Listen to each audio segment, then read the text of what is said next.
All right, I think we can go ahead and get this party started. Let's go ahead and switch on over. Hello, everyone, and welcome back to the Outhouse discussion live stream. I'm joined once again. I always forget how I freaking start these streams. I'm joined once again by my good friend, my partner in crime, the Thelma to my Louise. I feel like I have to come up with something new every time. Tom from Curmudgeon Media. Tom, want to say hi to the people? Your Kratner in Pime. My Kratner in Pime. I'm always astounded by how just like astonishingly unfunny we are. We are really unfunny. I don't know why anyone watches us. Thank you for watching us. Thank you for being here, everyone. Mary, hello. Grace likes to draw. Hello. Shia is here as well. You'll be around after finishing cooking breakfast. Sounds delicious and awesome. Good for you for eating breakfast. Bean, you made it for one. Welcome, Bean. Good to see you again. Robin is here as well. Hello. Ed is here as well. Grace, who is your favorite Outhouse character? That is a really tough question. Great question to start off the stream today with, though. I mean, I really love, this is kind of, I guess, a cop-out answer, but I really love Luz. I mean, she's like one of my favorite protagonists in a really long time. I also love like Ida, but Tom and I, we talked a bit on the last stream about Ida kind of getting less screen time in the show, which is a little bit of the shame. Ida has been shafted, but even though Ida has been shafted, Ida is still my favorite. Yeah. Quite a long shot. Hunter is definitely getting up there for me too. I really love Hunter.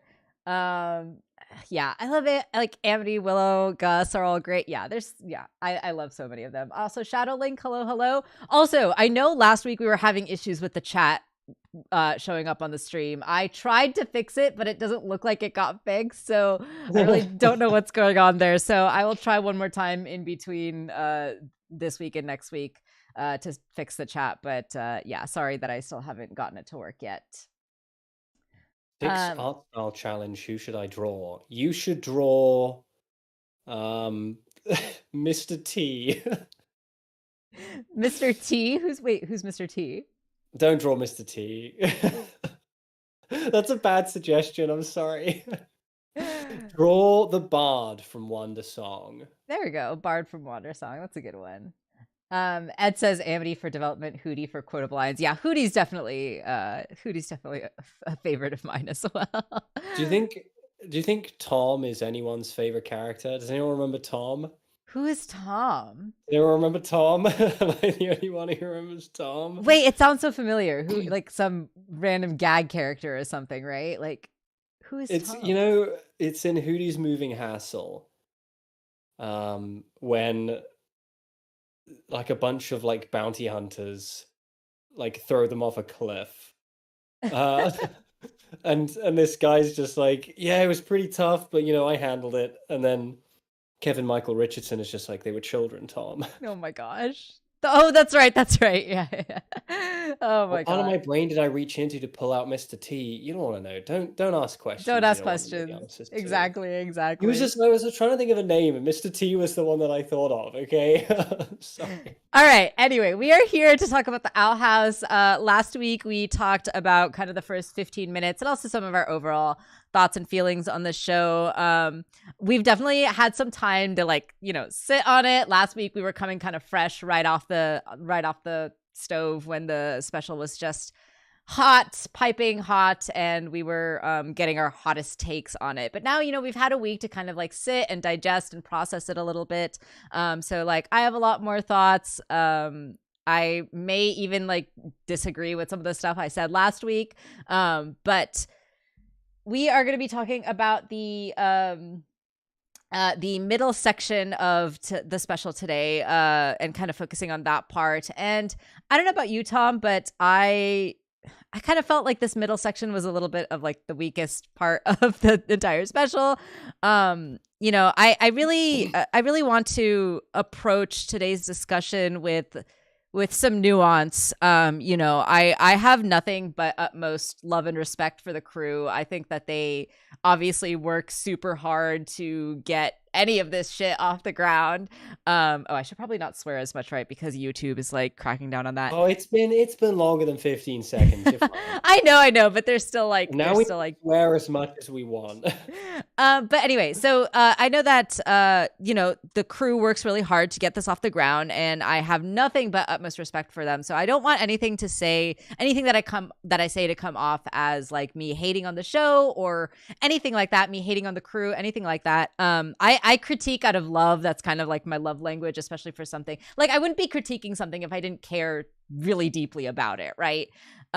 So that's just kind of where I'm coming from this. And also like, I'm going to be talking about like some of the things I really didn't like in this special. And because of that, I also want to be really vocal about the things I really did like and I really did love. So it might sound like I'm contradicting myself at times, but just know that like there are things about this I really, really love. And there are things about this that I didn't love as much. So we're going to get into all of that in the discussion. And Tom, I'm sure you have your critiques as well. I'm like I'm neither here nor there, to be honest, on this episode. Like it left me very like, oh, okay. That was fine. I think my expectations of it were a lot lower. Sure. Yeah.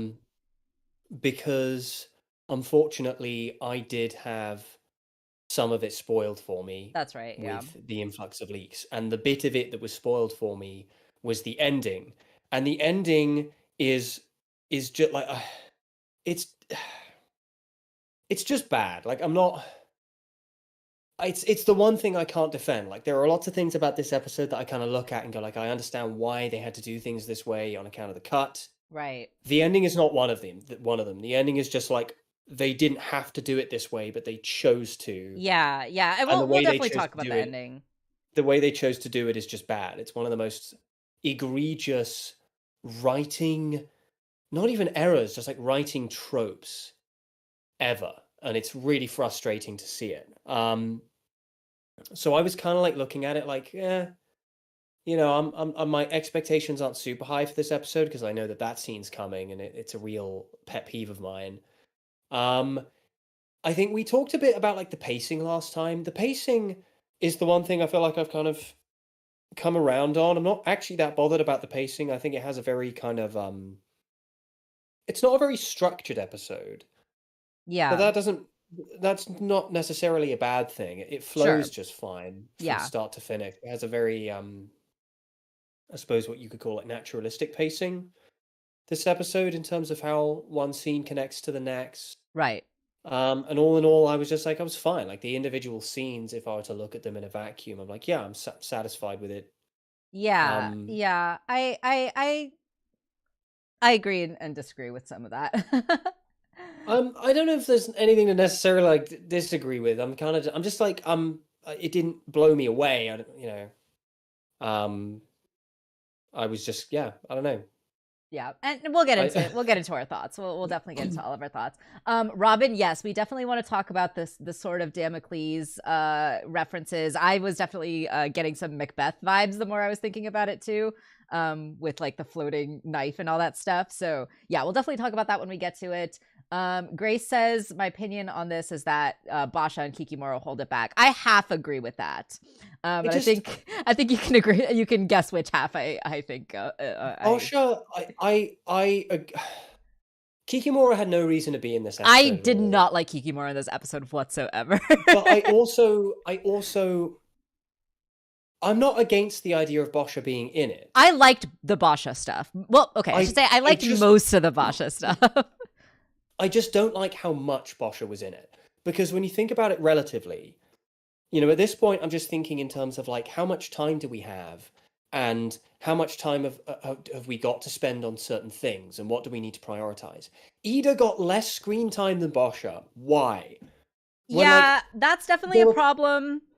There are full scenes with Basha that could have just been pulled out in an edit. That are really, they don't actually amount to that much. See, I liked a lot of the Basha stuff in what it does to kind of highlight the development of Willow and Amity. I feel like that was like kind of the main reason that Basha was like in this episode, which I like because she's a really she's a crucial character to like both of their arcs, right? So in that sense, I liked Basha being there, and I liked how much they. I feel like I'm getting ahead of myself because like we'll get into kind of what I liked and what I didn't like what they did with Basha. But overall, I'll just say I like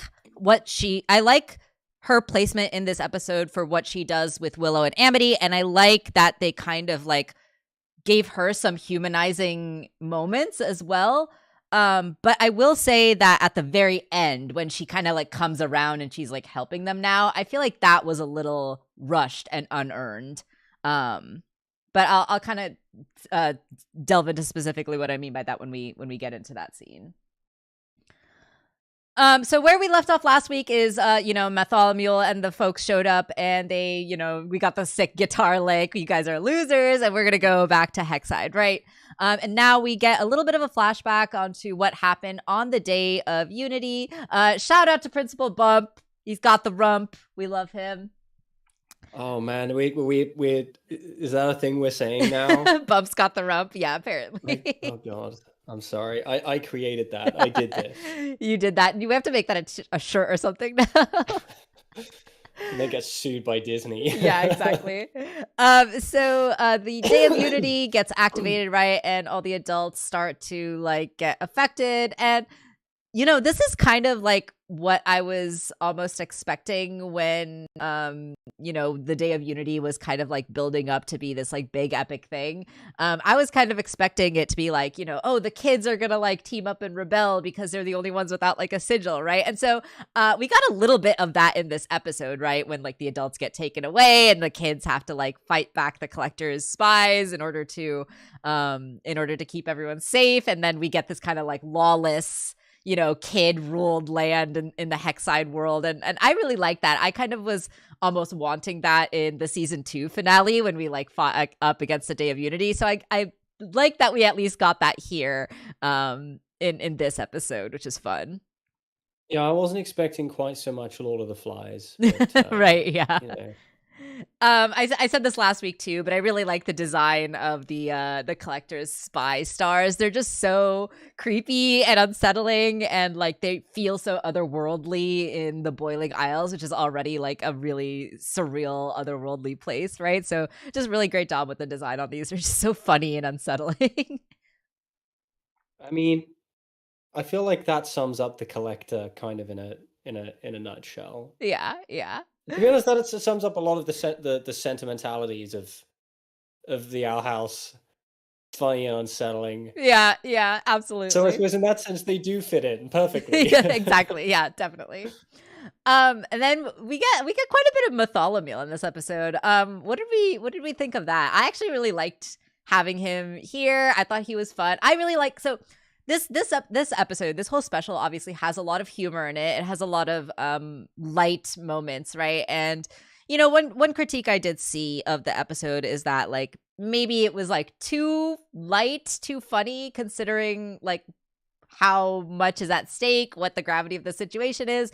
I like that we kept things light. I like that we had the humor. The Owl House just wouldn't be the Owl House if it wasn't funny.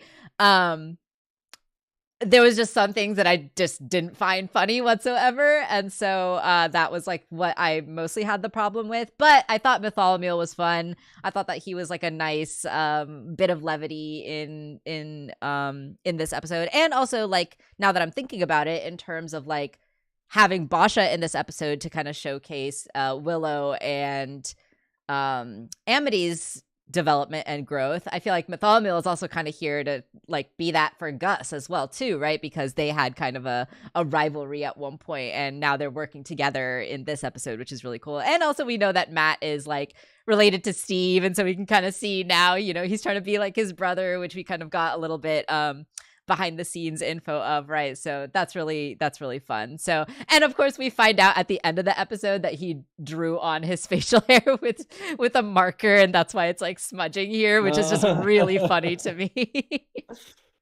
This bit reminded me of the bit in The Legend of Korra season 4 with Milo. Oh yeah. Except the Bartholomew is much, much more likable than Milo. That's fair. Milo is the fucking worst, and the fact that they didn't kill him off when they had the chance. Oh my gosh. Writers. Yeah. I don't remember finding anything in this episode like specifically unfunny. If I don't find something funny, it just I just kind of ignore it. Yeah. It's not like like the Owl House has ever been an out and out comedy, per se, uh, which allows it to get, shows of that ilk. They can kind of get away with some of the jokes not landing because it's Hmm. like whatever. There's other stuff I'm interested in seeing. Right. Right. Um, I don't know if I was necessarily. It's interesting you bring up the whole thing of like the tone and the lightness of it. I don't know how to feel about that myself. Like I wasn't bothered by it, certainly. But upon reflection, it does feel a little odd to go from uh thanks to them, Yeah, which and was like like the end of King's Tide, right? Like, thanks to them was so it felt like a special. That's the thing yeah. with they're specials. They're meant to be specials, Thanks to them felt like a special. It had like a kind of a denser tone to it, you know. And I like I don't know if this is like the right word really, but it had like a sense of like epicness, like finality to it, right? Like it It felt did. like a ending special, and I don't know, I just didn't get as much of that feeling with this one.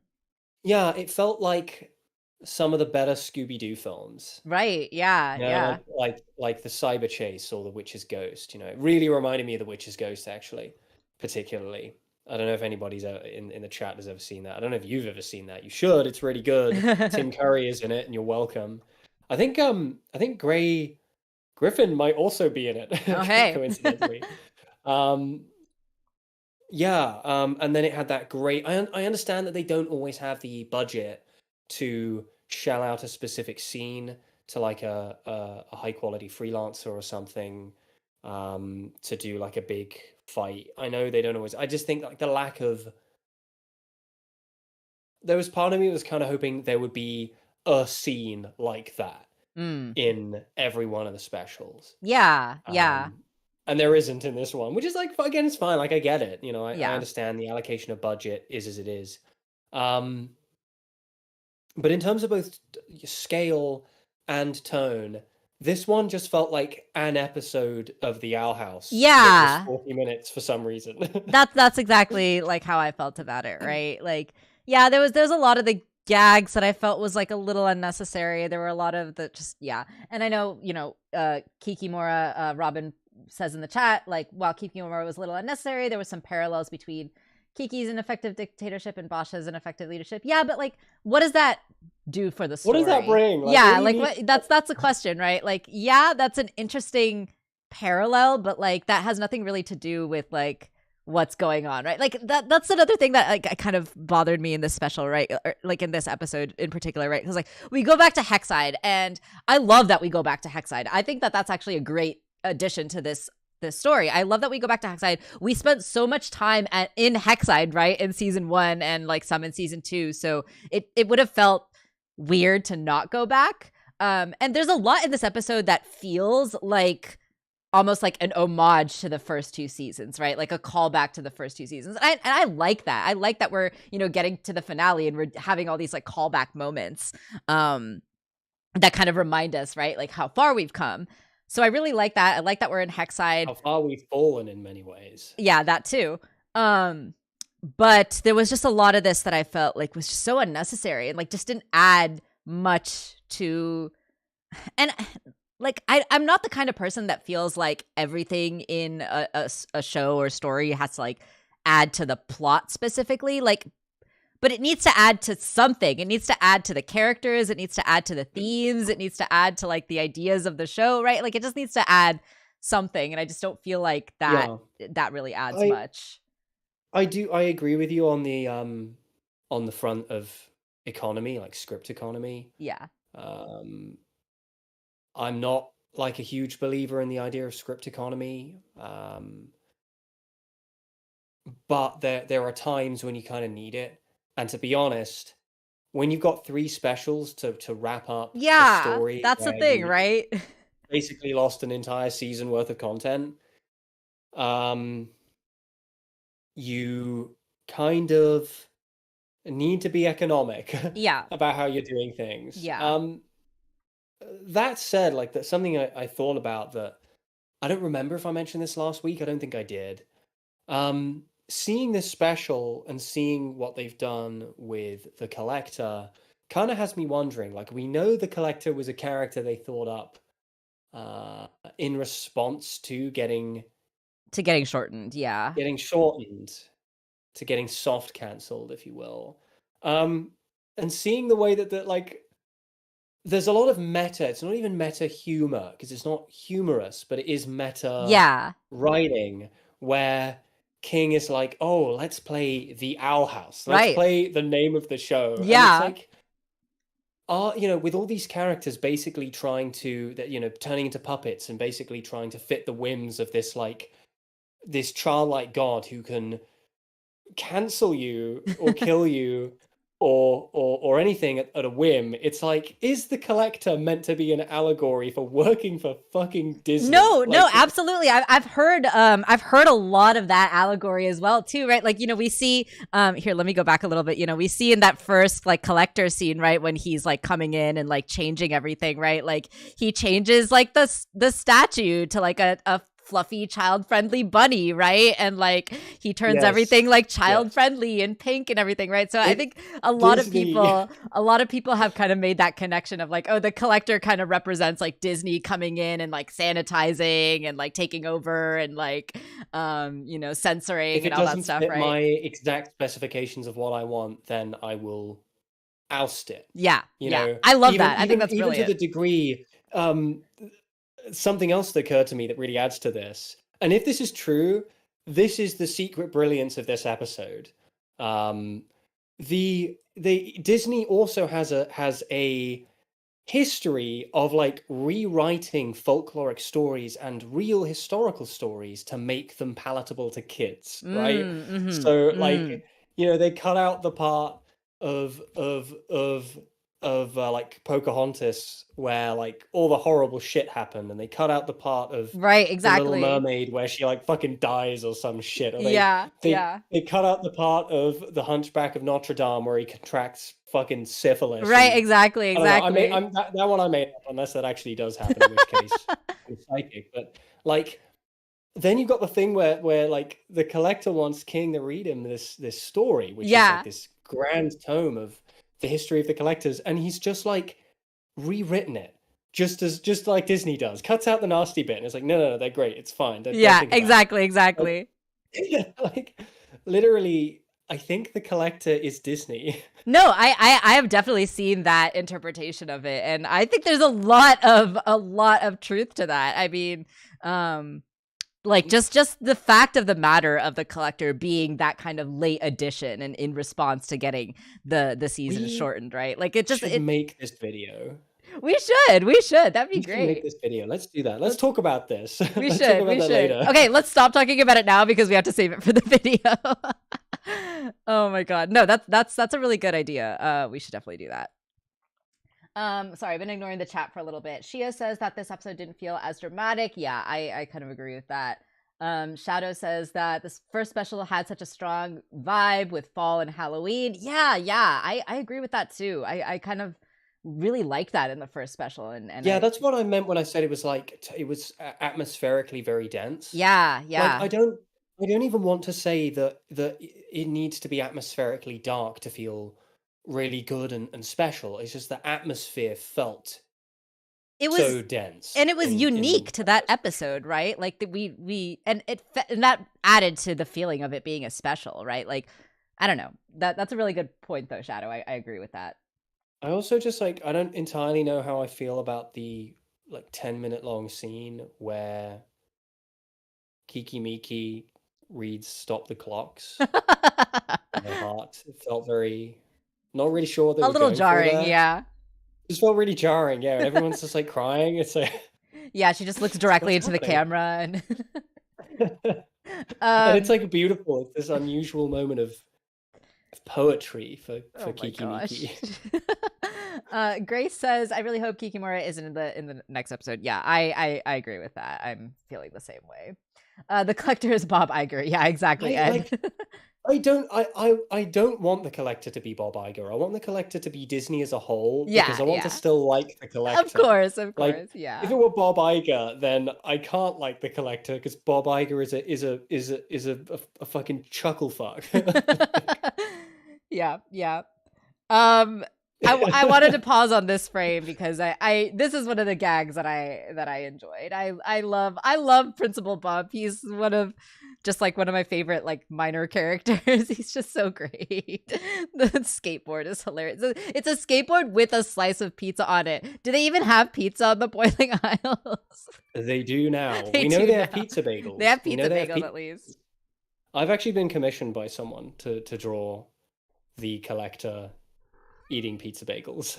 Good. And I'm looking forward to that. That's excellent. That's excellent. Yeah, in memory of the coolest principal ever, Principal Bump, aka Princey B, which I really like. If Bump is the only casualty, if Bump is like actually dead, if they're actually not bringing Bump back, No, I'm they gonna have be to bring so Bump back. mad. They have to bring Bump back because Camila needs to meet an educator that like is proud of Luz and is like impressed with Luz. Like that just needs to happen, please. Yeah. Yeah, I didn't even think about that, but you're right. So we get a little moment of reunion. Viney is back and she's like, "Oh, well, I'm so glad you're back. Your plans are going crazy and we need you to save the kindergartners or whatever, right?" And we get a little moment with Gus and his human appreciation buddy, paper clips are not a good meat substitute. Have you guys been eating those? Yikes. I feel bad for whatever's going on in those stomachs. I'm sorry. I need to acknowledge that Shadow is making Mr. Plinkett references in the chat. And I would love to carry on the dialogue of just like throwing Plinkett references at you, which I can't do because I can't like have two conversations at once.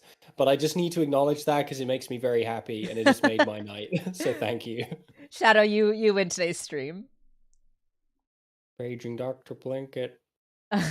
Yeah, I wish Viney was a bigger character. I do love Viney. She's great. I don't know. Viney is pretty big. I mean, she's got them biceps. She does got them biceps. I loved this bit here. I thought this was hilarious and so heartwarming and sweet. This reunion amongst the Blight siblings. Edric and Emra are here, and Edric is in a full body cast. I just like how he like breaks his own arms. I don't care. I want to hug my sister. The expression, like, the face that he's making when he's like ripping the cast is so funny. Oh my god, I cracked up during this bit. I thought it was hilarious. Yeah, me too. It's also just nice to see them again, like the Blight siblings, and they've come such a long way too, right? Like just the subtle detail of them not having their illusion charms, right? Like Edric's got his glasses and Emra's like got her visible acne or whatever, right? Like they're like they've come so far too, right? Like in not following what their mom says and doing their own thing and embracing who they really are as well. So this was just one of those nice like callback moments, right? Just having them here and having this reunion and having them look the way they do, right? It's just great. I really enjoyed them in this special. So the Blight siblings, huh? I guess that will make them Bliblings. Bliblings. Oh my gosh. Yeah. And they get a hug. Come here, you weirdos. Very sweet. guess that makes them the Bliblings. The Bliblings. Oh my goodness. I'm just imagining a laugh track. Yeah. I should have a laugh track like sound. You need to get a soundboard. I do need to get a soundboard. That'll be my next project before the next stream. I'll get a laugh track. And like a booing one too, like a boo. The second I show up and just the booing starts, it just gets louder. Oh my gosh. So yeah, we're following orders, right? They say and apparently Basha is the one in charge, right? And This gag definitely cracked me up because this was just so random and so unexpected. Basha being like, would Captain Tholomew escort his guests to the council chambers? And Gus just being Name like, is Matthew wait. Tholomew. Captain who? Wait, has Tholomew been your last name the whole time? And we get this like slow turn from Gus, like, has Tholomew been your last name? And then he just like shrugs, he just smiles and shrugs. Oh my god, that was so funny to me. I don't know why, this just cracked me up. It was just so stupid and so random. I loved it. I think it might have been my favorite like piece of information that was revealed in this episode. And I fully mean that, knowing that we finally discovered the identity of Luce's Palisman this episode as well. I was less affected by the Palisman than I was by the reveal that Tholomew was his last name the whole time. Forget the Palisman reveal. Forget the Collector backstory. Forget the Great War between the Titans and the Collectors. Forget all of that. This is the lore that we've been craving. And also the implications that this means that Steve's name is Steve Tholomew. Steve Tholomew. Stephen Tholomew. Stephen Tholomew. Oh my gosh. What do we think will happen in the finale? We'll talk about that at the end. I feel like we'll save our thoughts for the end. I don't know. Maybe Kiki Miki will recite more poetry. Oh my gosh. I hope not. Or like sing a song. I don't know. Do a rousing chorus of Ebony and Ivory. Oh my god! Please. Yeah, her the robot, right? So it's the most like racially insensitive thing you've ever seen in your whole life. Oh my god! So we are back with our goopy boy. Our goopy man, he is making his way through the boiling aisles, gooping it up, sliming all over the place.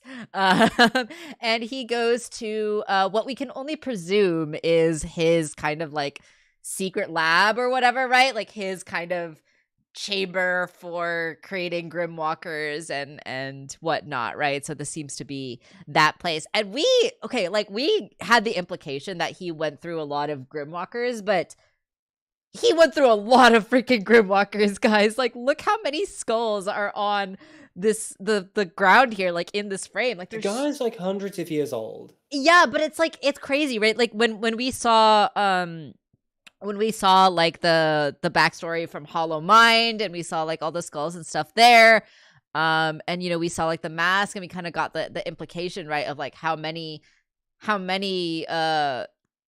Golden Guards he had gone through, right? Like, I don't know, like I guess I just like didn't quite wrap my head around like how many it really was, because like, oh my god, like if I even try to count here, right, like 1 2 3 4 5 6 7 8 9 10 11 12 13 14 15 16 17 18 19, there's like at least counting, it's gonna make you sad. There's like at least 25 like in this frame alone, and it's like, that's insane. It's a very like powerful image, but I also did find it like slightly comical that he has a murder spot for the Golden Guards. Like a specific place he goes where he always kills them. Like, does he? I mean, he's a creature of habit, maybe. I don't know. Does he not never spice it up and think, I don't know, maybe I'll push this one into a lake or something? Yeah. I mean, but that's the thing, right? Like, I'm sure he has, right? I'm sure like there are so many skulls out there just like littered across the boiling aisles that he didn't even kill in this spot, right? He has different spots. It depends on his mood. It depends on the season. Yeah, he has seasonal like murder spots. Yeah, exactly. He has like a whole journal with like, you know, here's how I'm going to kill them depending on how they figure out what I'm doing. You know, for maximum efficiency. He's just min-maxing. Life. You gotta respect that, I think. Oh my god. So he's like literally falling apart, right? Like melting and gooping, his legs falling off. Meme about both Bellows and Simon melting. Yeah, they've definitely got that in common. Simon is a more likable character than Bellows. Well, yeah, of course. Like Simon is like horrible but also deeply tragic. Yeah. And Bellows is just a little prick. Like, oh my God. Right now he looks like a firm kick would do him in. Yeah. Like what's that meme? It's like a Cheez-It or whatever, or a flavor blasted goldfish is enough to just like take him out. So, we once again see the ghosts, or Bellows is seeing the ghosts, right? The spirit of the past golden guards, and then we see Caleb right in the middle with the dagger above him, and we touched about on that a little bit last week, and I think Robin was the one who brought this up earlier in the chat again, but I want to talk about it now since we are here at the scene. But the references, right, to the Sword of Damocles and Macbeth is the one that I thought of more, but I think Macbeth is also like a reference to the Sword of Damocles, right? If I am remembering that correctly. I haven't even read I've read Macbeth, of course, but I'm not actually super familiar with the content of the Sword of Damocles. Yeah, I'm not as familiar with the Sword of Damocles myth. So maybe Robin or whoever said that in the chat, if you know a little bit more about it, please fill us in and let us know in the chat. But I do know a little bit about Macbeth, and the parallels there, right? Like the references there of like the brother killing like the other brother and like the king, right? Like going after the kingdom and the power and all that stuff, right? So it feels like a very kind of intentional Shakespearean reference there. Yeah, and he feels like a very Shakespearean character anyway. Yes, yeah, that's true. Because he's English and he's a prick. That's my analysis. That's welcome. My analysis. He's English. He's a prick. That's very Shakespearean. Equals Shakespearean. You know what I mean? He's like an English despotic. Yeah. No. Absolutely. Emperor. Absolutely. Up top. What does up top mean? Oh, what you were saying. I've been saying like a load of like really bad insults horrible in jokes. the chat, hoping I've done it like 4 times now, and I'm just hoping someone. And they did. I forced their hand, literally. I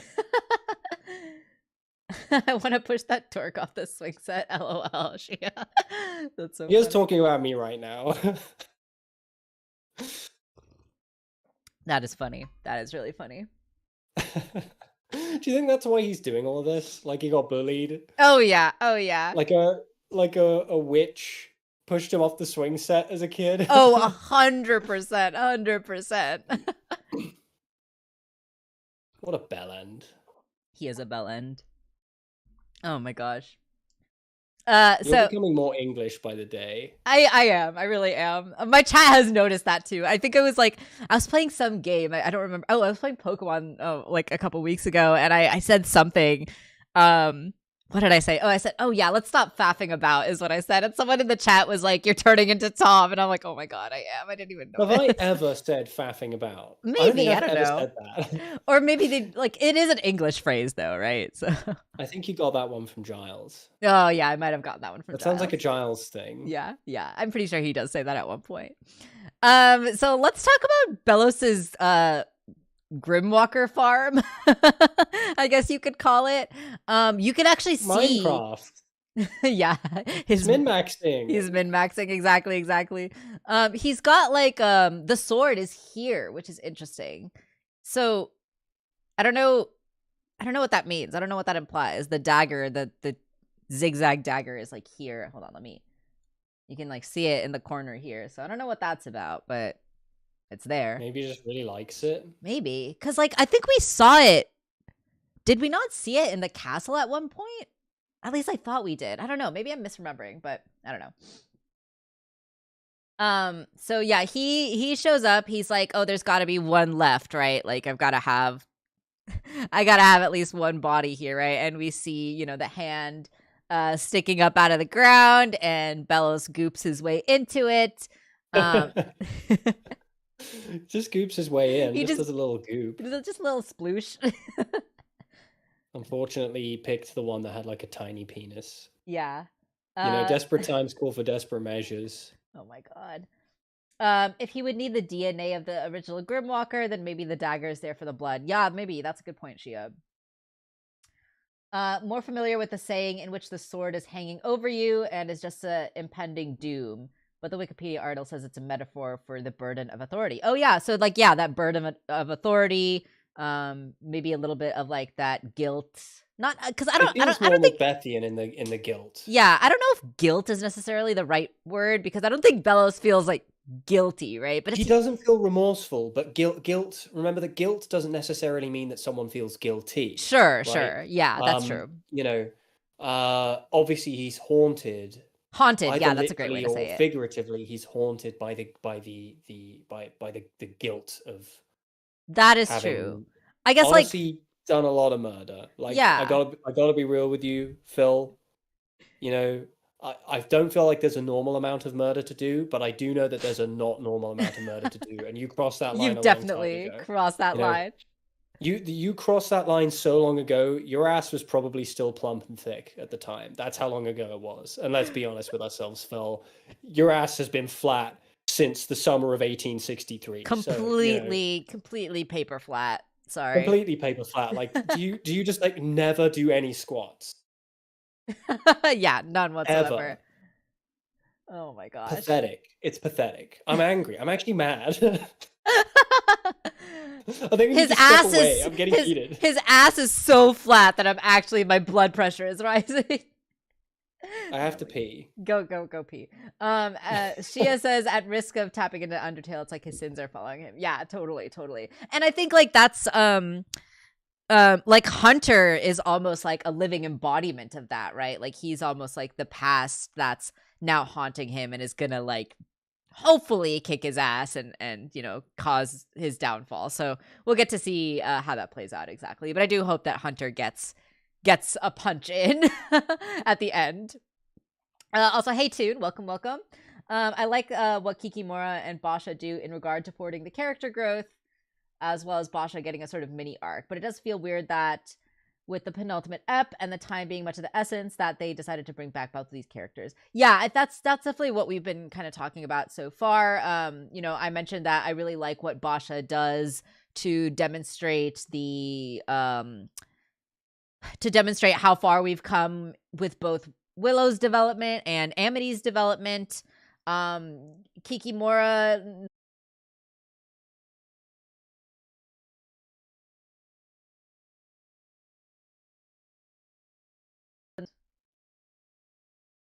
my screen froze for a second, but I think we're back.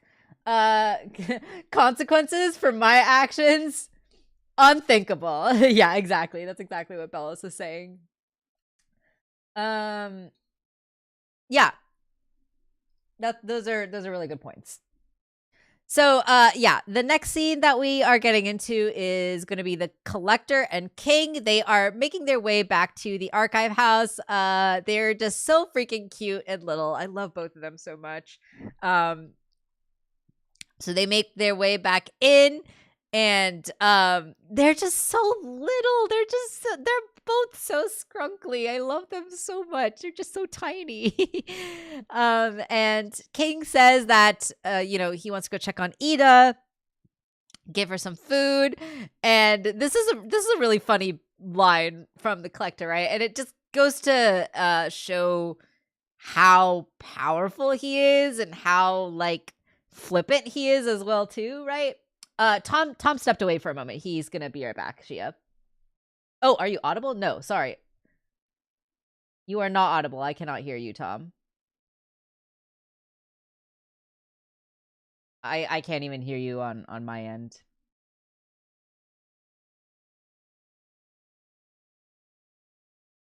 Hello? Oh, there you are. Now I hear you. Hello? I heard him say hello and now we lost him again.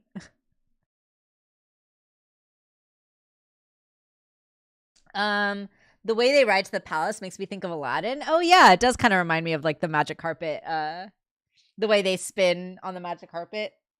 That might be a reference, actually. I can't hear you. Tom says, heard you say hello, but that's it.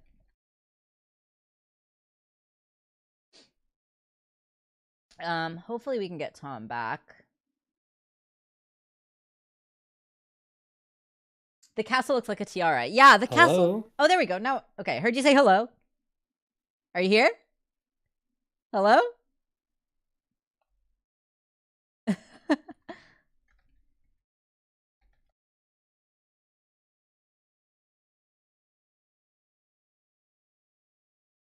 Hello?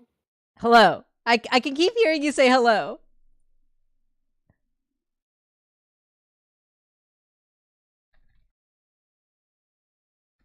I'm only hearing you say hello, Tom. I'm only saying hello. Okay. Am I like audible on the stream or anything? I can't hear you saying anything. Oh, I can hear you now. Hold on. Let's try. Let's try.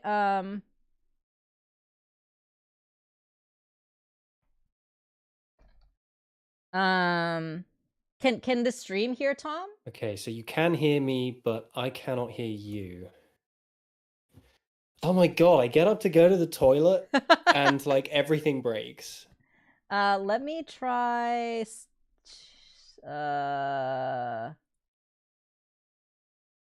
No, my settings are good.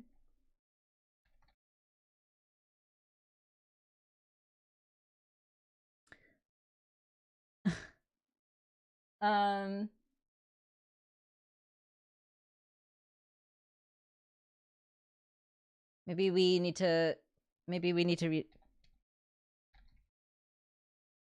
Okay, I'm gonna try restarting Discord. Stream can hear Tom. Okay, I'm gonna try restarting Discord. Am I like, can chat hear me? Chat can hear you.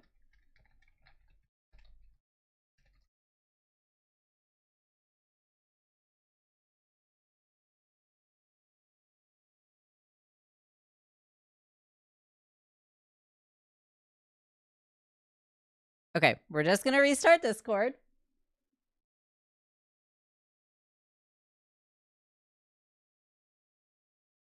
So chat was able to hear both of us, but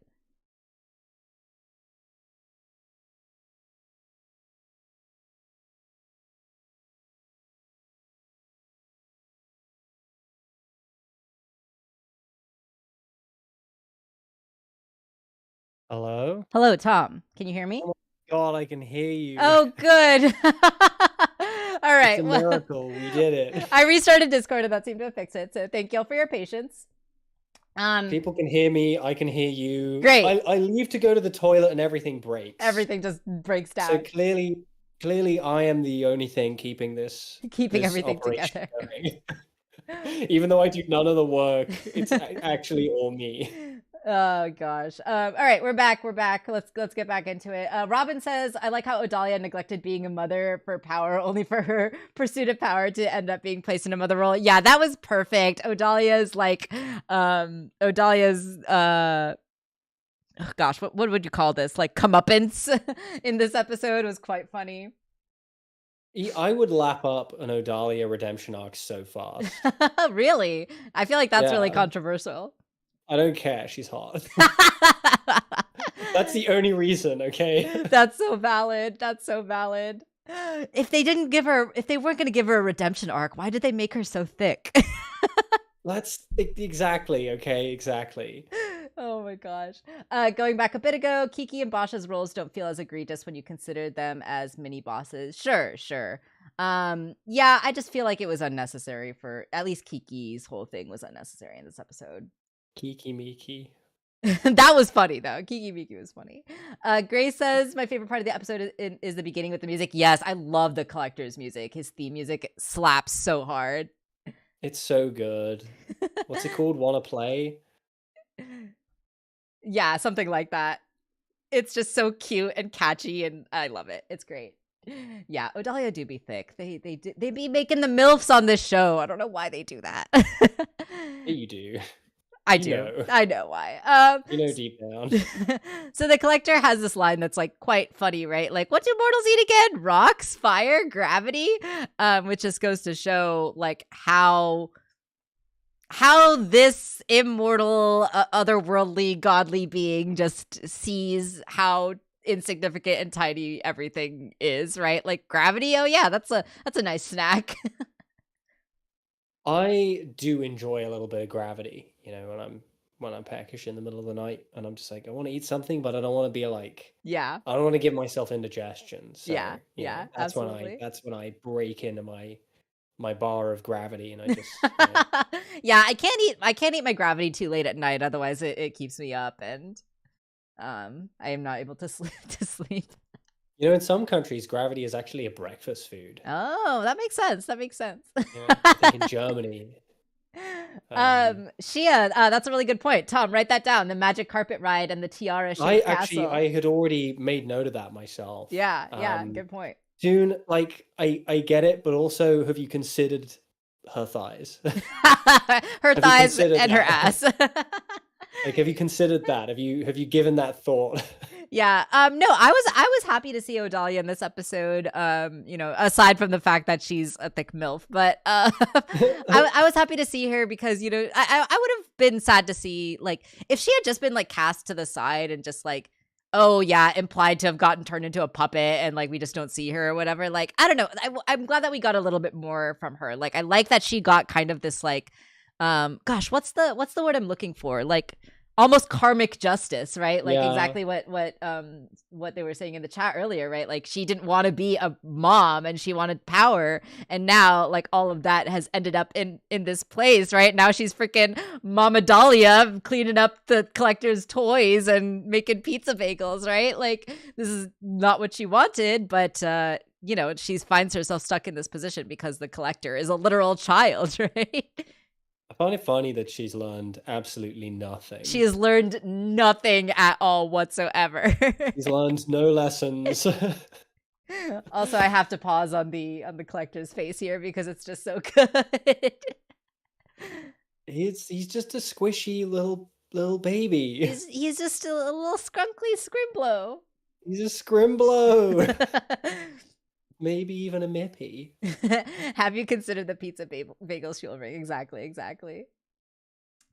Yeah, I loved that Mama Dahlia got stuck in this position. I thought that was hilarious. He's kind of like almost doing the knife cat face. Yeah, almost. Like if Knife Cat had more of an overt sense of anger than smugness. Yeah. Knife Cat is like, go ahead, make my day. Whereas the collector like, how dare you just stab me with that shit? See what happens. Exactly. We get this cute little moment, right, from the collector as he floats away with King, right? He says, "Okay, thanks, bye." And I feel like that is, you know, we've gotten "Okay, thanks, bye" as like a little character thing from multiple characters before, and I feel like, you know, maybe I'm reading too much into this. This is where my critical analysis, overthinky brain turns on. I know, like, Tom already knows that I've spent way too long talking about the implications of how the collector knows what pizza bagels are. I don't feel like it's that complex how the collector knows what pizza bagels are. Because keep in mind, the collector existed in the in-between space. Yeah, exactly. Exactly, right? So the implications of that are there's implications there, I should say. But I should say, like, maybe I'm reading too much into this, but I feel like this "K thanks bye" might be a little bit of a foreshadowing. If I'm wrong, I'm wrong. That's great. But if I'm right, then I'll get to say that I called this. But Ida's going to adopt the collector. Ida is going to adopt the collector. Yeah, because we saw her say "K thanks bye" a couple times. We saw Hunter say "K thanks bye," and we have the implication, right, that Hunter is related to the Clawthorns in some way, because we know that Hunter is a clone of Caleb. We know that Caleb was the lover of Evelyn, who is heavily implied to be a Clawthorn, and all we need at this point is the confirmation. So yeah, I don't know. Maybe that I'm reading too much into this. Maybe this was just a funny little gag that the writers threw in there because they like this phrase. But if this ends up being foreshadowing that Ida is going to adopt the collector, then I'll get to say that I called it. Okay, but I'm just about to blow this whole thing wide open. Yeah.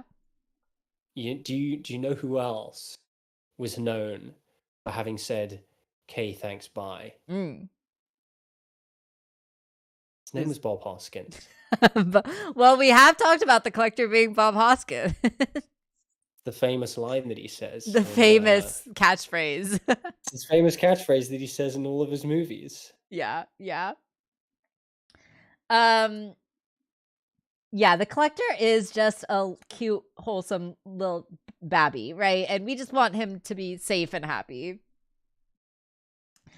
Robin, if you're unaware, Bob Hoskins is a little bit of a running joke with the stream. It's not even a joke. Like, it wasn't funny to begin with. I just pulled the name. Once again, I just pulled the name out of my ass. Like, I got it from the same place that I got Mr. T. It's just that, like, Bob Hoskins, the depths of your ass. Bob Bob Hoskins, he's one of those names that's like kind of famous, but like also not famous because no one really remembers Bob Hoskins because he was like famous for a bit in the 70s and 80s and then died. Yeah. And like his legacy was Mario Brothers movie and Who Framed Roger Rabbit. Yeah. So I just thought, that's a funny name because it's not like I'm going for someone out and out like bad or like a bad actor. Right. Yeah. Just a little bit of a meme. Just a little bit of, just a little obscure. Like Quantum Leap. Yeah. Toon says that everyone wants Camila to adopt Hunter. I want Camila and Ida to get married. No, I'm kidding. No, you're not. You're not kidding. I'm not kidding though. I actually do really like that ship though.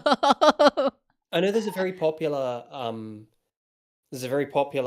ship for Camilla and Ida and Rain to be a polycule. Yeah. I don't follow that at all because I just don't care about Rain. I want this is my hot take shipping opinions. I ship Ida and Camila and I ship Darius and Rain. Like I don't know. I really Darius like and Rain have more chemistry than Ida and Rain. I feel like they have a lot of chemistry and I love their just like they had like a moment, right, where they were just like kind of bickering like a little bit with each other. Yeah, I really like that. So yeah, I that's my crack ship. I agree with you. I think that they kind of have like in a weird way, they kind of have like a Jet Black Spike Spiegel. Yeah, totally. Kind of thing to them, and Ebba Wolf is their Ed. Yes. Oh my god, exactly. You get me. Thank you. Shia, that's exactly it. It's like I'm kidding, unless you're not kidding though. Like I'm not kidding. I want it to happen. Is it too much to ask? Oh, it's not gonna happen. But it's not gonna happen. I just don't care about Rain. I don't care about Rain unless Rain is pissing off Darius, and then I do care. And I do want to talk about Rain in this episode as well too, because I had a lot of thoughts about Rain that weren't necessarily positive in like last week. Okay, maybe I'm getting ahead of myself. We'll talk about Rain when we get to Rain. I'm getting all over the place. Let's get back to where we are. You're raining on my parade. How do I feel about? They said you're raining. This is where I need the soundboard. I need the boo. I need the groans. You need Discord to break so that you can't hear me. Oh my gosh. Grace asks, how do I feel about Huntlow being implied? I like Huntlow. I think they're cute. Yeah, I like it. I don't have too much more to say about that. Viney and Emra, that's a cute ship. All right, so we are in the collector's little room. We talked about last week a little bit about how this gave us the Little Prince vibes, right? And actually, I don't know if it's in this scene or if it might be in the next scene with the collector. Like maybe it's in the scene where Belos comes to the collector, but someone caught this, and I wish I saw the tweet of who initially saw this, but the collector has like a little fox plushie of some kind underneath his bed. I'm getting ahead of myself because I don't think we see it in this scene, but anyway, I feel like that fox plushie. I'll point it out if and when I see it, but it might be an intentional reference to the Little Prince, actually. And I wish I remembered the Little Prince a little better. I haven't read it in a really long time, so I don't really remember the specifics of that story. But the Little Prince is very much a character, that has like this implication of loneliness to him, right? This idea of kind of like wandering the universe, being isolated, like being on these like tiny planets, right, that like don't have people on them, and how he like tries to understand the world, right, like through this childlike innocence and naivete, right? So I really love that parallel actually to the Little Prince and the Collector, Mm. because it kind of fleshes out his isolation and his loneliness and where he's coming from. And yeah, I thought that was just like a really brilliant reference. I hadn't even thought about that. I've never Oh actually read The Little Prince. yeah, yeah. It's quite beautiful. I really like it. I mean, obviously the illustrations are kind of what carry that story, right? Little Prince on cassette right next to me. Oh, nice. That's cool, Shadow. Yeah, Darius calls Hunter a little prince. That's true too. Yeah, so there's lots, and we know, right, that the Collector kind of has like character parallels to a lot of our main cast, right? To King, to Luce, to Hunter. So there's a lot of kind of tandem arcs going on there, I feel. Does that mean that Ida's going to adopt all of them? Ida's gonna adopt all of them. She's Mama Ida. Ida Marry Me Challenge 2023. Yeah. Parentheses impossible. Frowny face. Yeah. I never watched the Netflix movie, but yeah, I read the book back in the day. I really liked that movie. That's good. That's good. It was really good. That's cool. So yeah, there's a cool reference there, I feel. So the collector, tells King like, "Oh, I want to play a new game. Let's play Capture the Flag, and we can put the losers on the moon, right?" And King is just like, "Wow, that is an idea." That made me laugh because it felt like something that Ed would say. Yeah, and King, the delivery of that line was really funny too. Like, Alex Hirsch is an incredible voice actor. I think he does an amazing job with King, but he doesn't consider himself a voice actor at all, which is crazy because he's an incredible voice actor. But yeah, King, the Collector, the relationship between King and the Collector is so interesting, right? Because King is obviously afraid of the Collector, right? Like, the Collector has so much power and can really do whatever and anything, right? And so there's obviously a lot of fear there, but the Collector also trusts King and like doesn't want to hurt King, right? And so like this idea of like King not knowing how to rein in the Collector, right? Like how to control him because of this. I see what you did there. Right, yeah. Rein in. I didn't even do that on purpose. But yeah, there's shouldn't have said that. It's just interesting, right? Like, it's interesting to see how this will play out, right? And especially at the end, right, with now the Collector not trusting King anymore and feeling that betrayal, right? And I don't know, like I'm very interested to see how they're going to resolve this because there's just so much. We will talk about this when we get to it, right? But one of my biggest criticisms with this episode is the use of the misunderstanding trope, the, not hearing the full conversation trope, the convenience of only hearing the specific part moment in time. Exactly. So, that's a trope that I really am tired of at this point. It just feels so convenient and feels so like the writers using a tool to make the story move forward. Like, I don't know. It's just not not a trope I like. It's just very overused at this point. It's frustrating because, and I was talking to Toon about this, it's frustrating because there are lots of examples where misunderstanding or miscommunication have been used in pop culture in a way that works either comically or tragically. I think Shakespeare made a fucking art form of it. 12th Night. Yeah. And then obviously famously Romeo and Juliet. But Romeo and Juliet doesn't rely on convenience. Like, the tragedy of Romeo and Juliet is the sheer avoidability of it. He wasn't meant to be there. Exactly, he wasn't meant to be there. And the fact that he was ruins everything. And you want to reach through the fourth wall and just tell him, like, no, she's not dead. She's not dead. Stop. Yeah, exactly. Cool your irons, kid. Cool your irons. But, you can't.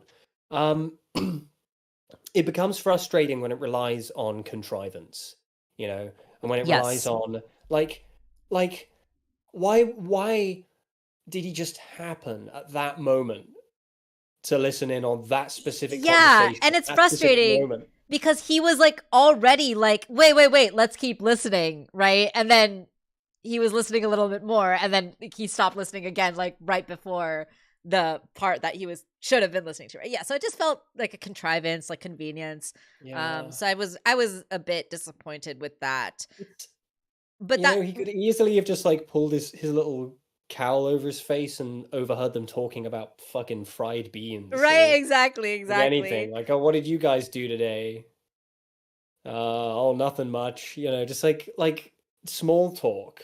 Yeah, yeah. It's frustrating. Yeah, so there's a lot of messiness that's there, right? Like with the addition of that trope, right? Like the thing with that trope is that um like it's very hard to kind of fix that miscommunication with words, right?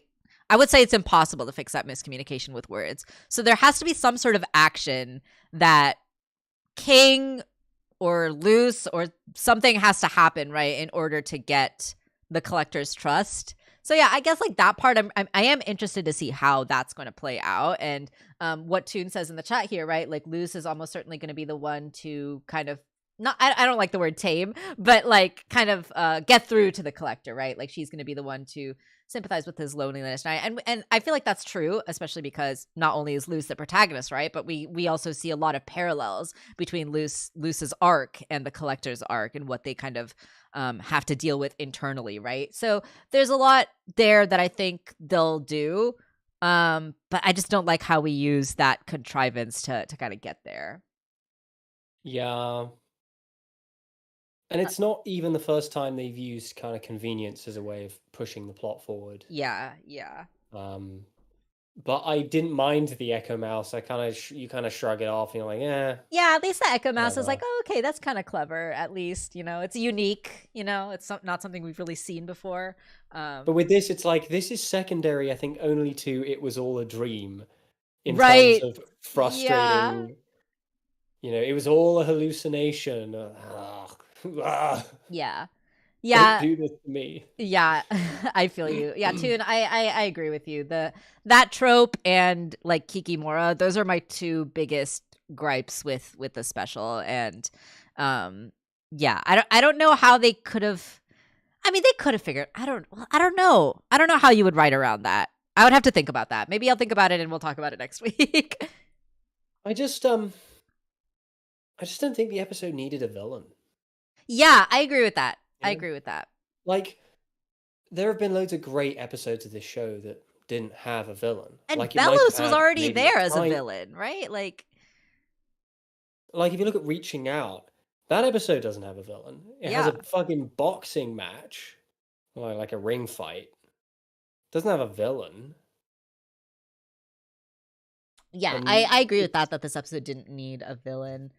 Kiki Miki didn't need to be here, but at the same time, we did get to hear Camila call her Kiki Miki. Yeah, yeah. At least we got that. At least that's a consolation. So the collector pulls out this big, long, tall book, right, made out of tablets. The visual of it like wrapping around the moon made me laugh. Yeah, that was really great. I enjoyed that a lot. Just it being so big and long that and it fits perfectly, right, like around this. Look at his little face. He's got a little scrunkly little face. All right, so let's talk about this poem, right? So I really love the way that this is something that I think this episode did really well, right? I said that I was going to be vocal about my gripes and I was going to be vocal about the things that I really liked. So one thing I think this episode did really well was give us the collector's backstory, right? And they did that through the use of this little storybook as well. And also later on in the episode, we'll see the portraits, right? The portraits in the back that sort of give us the visual storytelling, very similar to how they did it with Bellows, right, in Hollow Mind with the portraits in the background. So that I think they did an amazing job of. I think that they absolutely killed it when they came to the collector's backstory and kind of subtly giving us those things through the visual storytelling and all of that. And I also find the collectors, actually, now that we got this kind of explanation of who they are and what they are, I actually think that they're a really interesting antagonist. Like just the idea. So we find out really what the collectors are in this poem, right? So collectors live long, we watch things pass, right? There's some sort of immortal or at least close to immortal, like deity kind of being, right? To preserve, to observe, we must amass, right? So They're they, like the Watcher yes, from Marvel. I don't know if the Watcher came from like a race. I think maybe he did, but that's the whole thing. They're basically like the universe's archivists. right, yeah, they're archivists. So they take anything that's alive, right? So what flies, swims, predator, prey. So anything that's alive, they want to preserve. So they want to preserve life. Seal And them which up. we saw in Ida's mind in that Yeah, yeah. in that episode where Lumini became canon. Yeah, absolutely, right? Like with the Owl Beast, exactly. So seal them up so they may never fade, right? So they their whole goal is that they want to preserve life by archiving it, essentially, right? By taking life forms and turning them into things, right? So like the collector that we saw in Ida's dream turned the Owl Beast into a scroll. Our Babby collector boy seems to be wanting to turn things into toys and puppets, right? So it seems to vary. You think Shao Tucker would fit right in? Right, yeah, exactly. So it seems to be that like each collector individually has like their own kind of like method about going about this. But it does seem to be that they all have this power, right, to turn living things into like inanimate objects. But like they're still alive, right? Like the objects that they turn into are still alive. So that's how they preserve the life of these beings, Kind of right? makes you wonder how they pick their thing. You know, it's like, oh, I Yeah. turn things into puppets. I turn things into scrolls. Yeah. Is there You like know, a I turn one? things into like tea bags. I was like, why? You know why do you insist on turning things into like impressionistic paintings from the 1960s? It's like, I don't know, just kind of neat, I guess. Yeah. Yeah. Exactly. Yeah. Whatever. Yeah. Exactly. Shadow, by collecting them. Exactly. The backstory also 100% explains why the collector we saw in Hootie's episode was so different from literally other appearance. Yeah, absolutely, right. Like They're just another collector. it's just another collector, right? So like but the explanation now that like the collectors are like a species, right? Like, or at least they were a species, like that implication is really just cool. It's cool, cool backstory world building. I really enjoyed it. That one was called Daryl. That one was called Daryl. Yeah. What do we think our Babby's collector's name is? I'll give you a name. I'm gonna give you the best name you've ever heard. All right, get back to me. Get back to me. All right. So in the poem, right, the part that Babby collector crossed out is, but should they meddle in our affairs, will clean the planet and scorch the air, right? So if the wait, I've got it. His okay. name is Spivet. His name is Spivet. Spivet. I like His it. name is Spivet. Spivet the Babby collector. Imagine a collector that turns things into body pillows. he turns things into anime figurines and body pillows. Oh my god. Oh man. Turns them into fucking Digimon. I don't know. Digimon, yeah. So the collectors, right? They are very much a like they don't want to get involved in life, right? They don't want to get involved in in the really affairs. Do sound like otakus. Yeah, right. Yeah, exactly. They don't want to get involved in the affairs of life forms, but they want to collect them, right, and archive them. So if the life forms interfere with their whole like archiving mission, right, then they just decide to kill them all off and to just like completely obliterate the planet. And in that way, it kind of almost reminded me a little bit of like the diamonds, right? And actually the collector kind of reminds me a lot of Pink Diamond, right? Yeah. Like just like, you know, we get this cross child. Exactly, right? Like we get this crossed out line, right? Like where the collector's like, no, don't read that part. Don't read that part. Just read the next part where I fixed it, right? But playing is more fun and making friends instead. Making friends instead, and the others stink, boo, right? And so like this does remind me of like Pink Diamond. Obviously the diamonds, white diamond, blue and yellow, they weren't necessarily like out to extinguish life, right? That wasn't necessarily their goal. But they didn't care about life. They were indifferent to it. And the fact that Pink had that empathy and kind of rebelled against them. The collector's almost doing something similar here, right? Like we don't really know exactly the implications of what happened between the collector and his family, I guess we could say, right? But there is an idea of like just childlike innocence, of like not wanting to hurt people, right? Like he actively wants to keep people safe and doesn't want to hurt people. So that is interesting. That is actually really interesting. So like how the collector kind of like came about with this like philosophy of like, no, it's better to make friends and play instead of killing people, right? Like I just find that really interesting. And I think we get a little bit of an implication of how that came about through the portraits, right? So Killing people is so much fun. but what's interesting here is this image, right? This image that the collector has scribbled over. These people down here seem to be like giving some sort of offering to the three bigger collectors.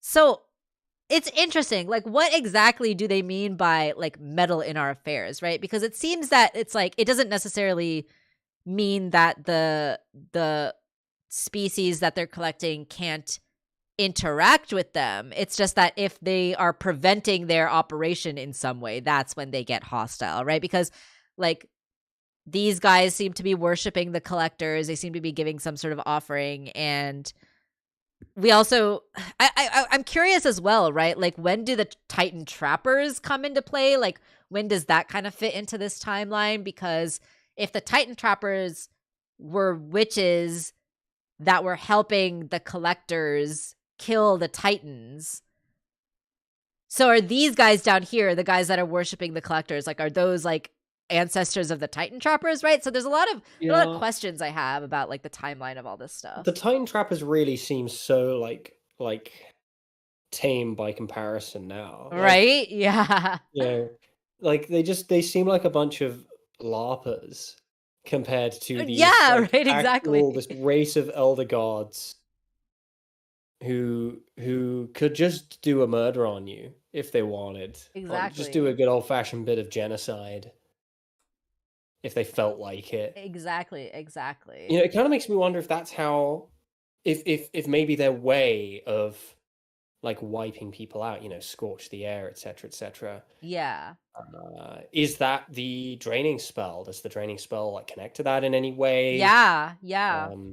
Or is it unrelated? I don't know. Yeah, that's a good question. I saw someone have a theory that the collectors scorching the air or cleaning the planet is like the reason that the sea is boiling and like why the boiling isles is like that in the first place. And that's an interesting theory for sure. If that ends up being true, that'd be kind of interesting. Maybe. It would be odd though. It would raise more questions than it answers Yeah. Yeah. in terms of the physics of this world. Definitely, definitely. Well, why isn't everything else scorching? Like, the only way the ocean could be permanently scorching for thousands of years is if it were magically imbued to do so. I mean, So then why is yeah. nothing else scorching? I don't know. I don't know. It's a good Why do question. they only scorch the water? I don't know. Good questions. Good questions. Yeah, the Titan Choppers, I feel like they are really interesting now that we're getting like more of this backstory. So yeah, I agree with you too, and I would have liked to see more of them than Kikimora. They're kind of neat. Yeah, the collector that turns them into Tamagotchis. That's funny. If you were a collector, what would you turn them into? That's a great question. Maybe like enamel pins. I have like quite a collection of enamel pins. I So would turn them into Mazda CX-5s. And I would just have a lot of Mazda CX-5s. Oh my gosh. Or And they'd maybe be some like, plushies. Some cute plushies would be cute too. okay, but have you considered Mazda CX-5s? You're right. That's clearly the right answer. And they would just look at my extensive garage of Mazda CX-5s and they'd be like, I'm just not really sure what you're getting at here with all these Mazda CX-5s. And I'd be like, you'll get it one day. Oh my Just trust- god. just- All right. just All trust me. right. Just trust me. Anyway, back to the episode. King turns off the lights and the collector asks, "Can I sleep with Francois?" Right? And Francois, it's Give him so Francois. Look at his little face. little Francois. It's so interesting to me, right? Like King has made a lot of compromises in order to like keep the collector happy, right? But it's interesting to me that like Francois is still one of those things that is like kind of sacred to King, right? Like he's like still like only Luce is the only person, right, that I've let to hold Francois. And it's something that King still takes very very seriously, right? I would give him Francois. Yeah. Look at him. He's a sprinkle. Little scrunkly bib. And also like, we start to see a little bit of resentment, right, from the collector towards Luce, despite not even having met Luce yet. Where, King is like, only Luce has ever held him, and the collector's right, that human, right? So there's a little bit of jealousy probably there too, right? We know the collector is really lonely and considers King to be a best friend and doesn't want anyone to take King away from him. So yeah, a little bit of resentment, a little bit of jealousy towards Luce. So that's something that I think will be really interesting to see how does Luce get through to him despite all of that, right? Interpretive dance. Maybe she does a dance. Do you think she'll do a Steven Universe? Oh, Use the maybe power of just words. go into song, yeah. Or do you think she'll do what Lily Orchard wanted No. fucking No. murder his ass? Stop. We don't say that name here. And the collector says, can you at least leave him to look over me? I don't like being alone, right? So again, just the collector just being implied to be this sad, lonely kid, right? I really, really like that we did not get the collector as like a final boss villain, right? Like Bellos is still our main bad guy. The collector is just another character that we need to like get through to and make friends with. So yeah, I really like that. And he's just so freaking cute. Look at his little face. He's so squishy. I love him. The little Bab. This is little Bab. With the little nugget. Oh, here we go. Here's where you can see here's where you can see the fox plush under his bed. So he does have like a little plushie there at least. But yeah, I think that might be a reference to Little Prince. As opposed to a reference to Big Prince.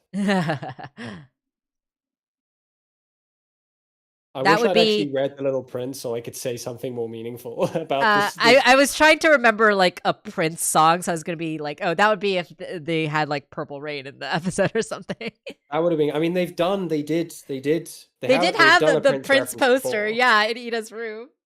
And that brought me a lot of joy. Yeah, that was great. Yeah, the collector's adorable. He's got the cutest little smile. We love him. All right, back to Hexside.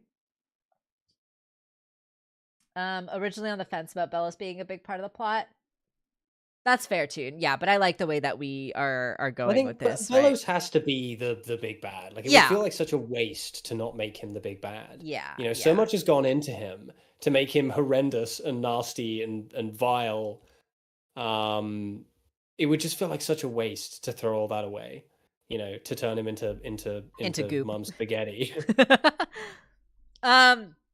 Okay, here we go, guys. Again, I don't want to sound like I'm a hater, but when I saw this frame, I literally groaned out loud. I was like, no, please.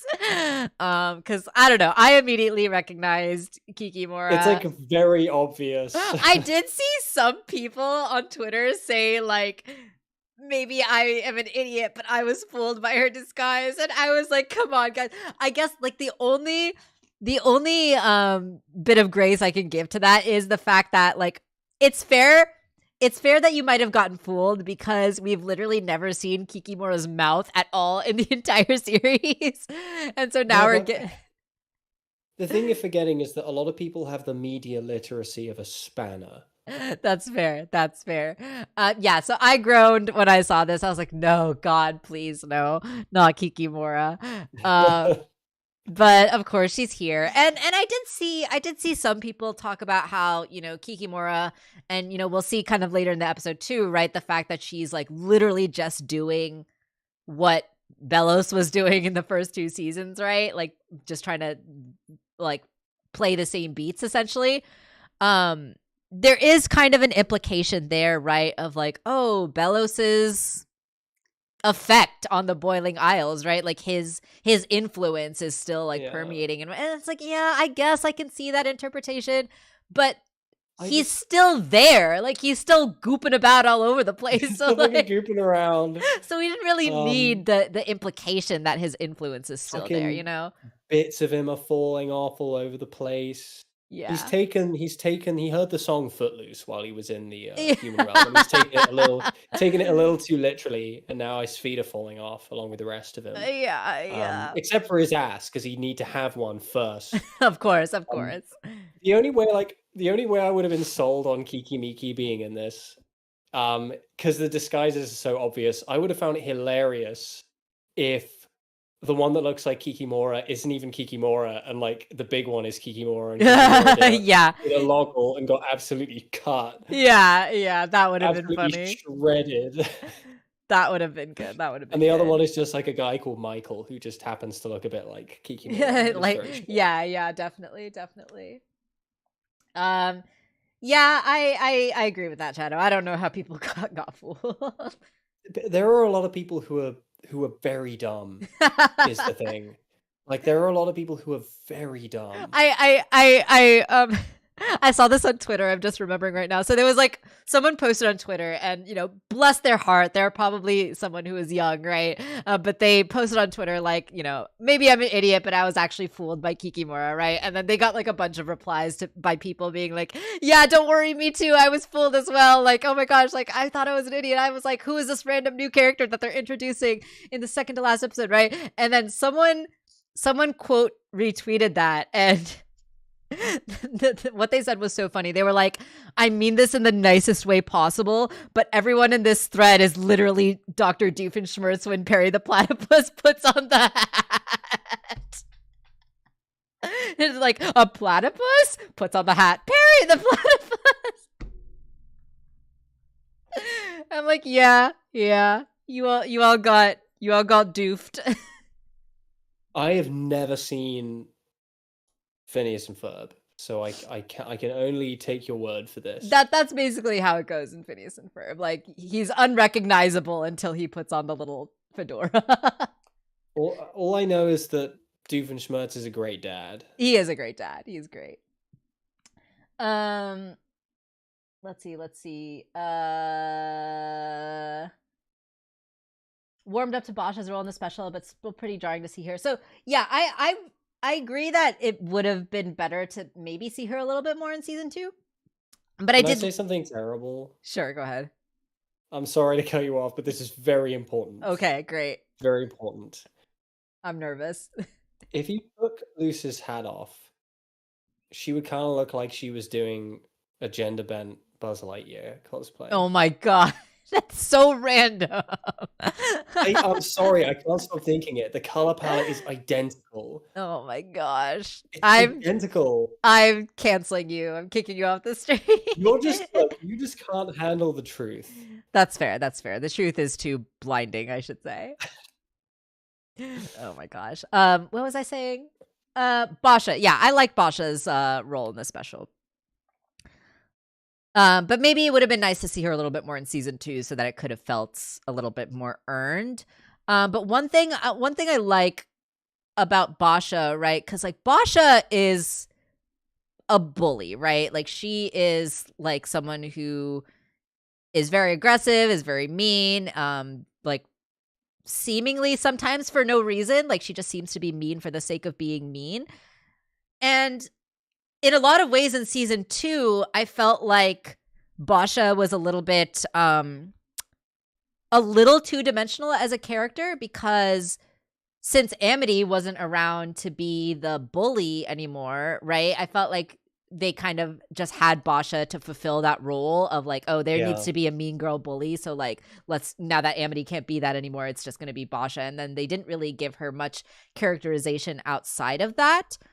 So I like the characterization that we got in this episode a lot, actually. Like, I really like how we kind of see a little bit more of the tragedy behind Basha's character, right? And kind of like how she got to this position where like she feels the need to be like so controlling and so aggressive, right?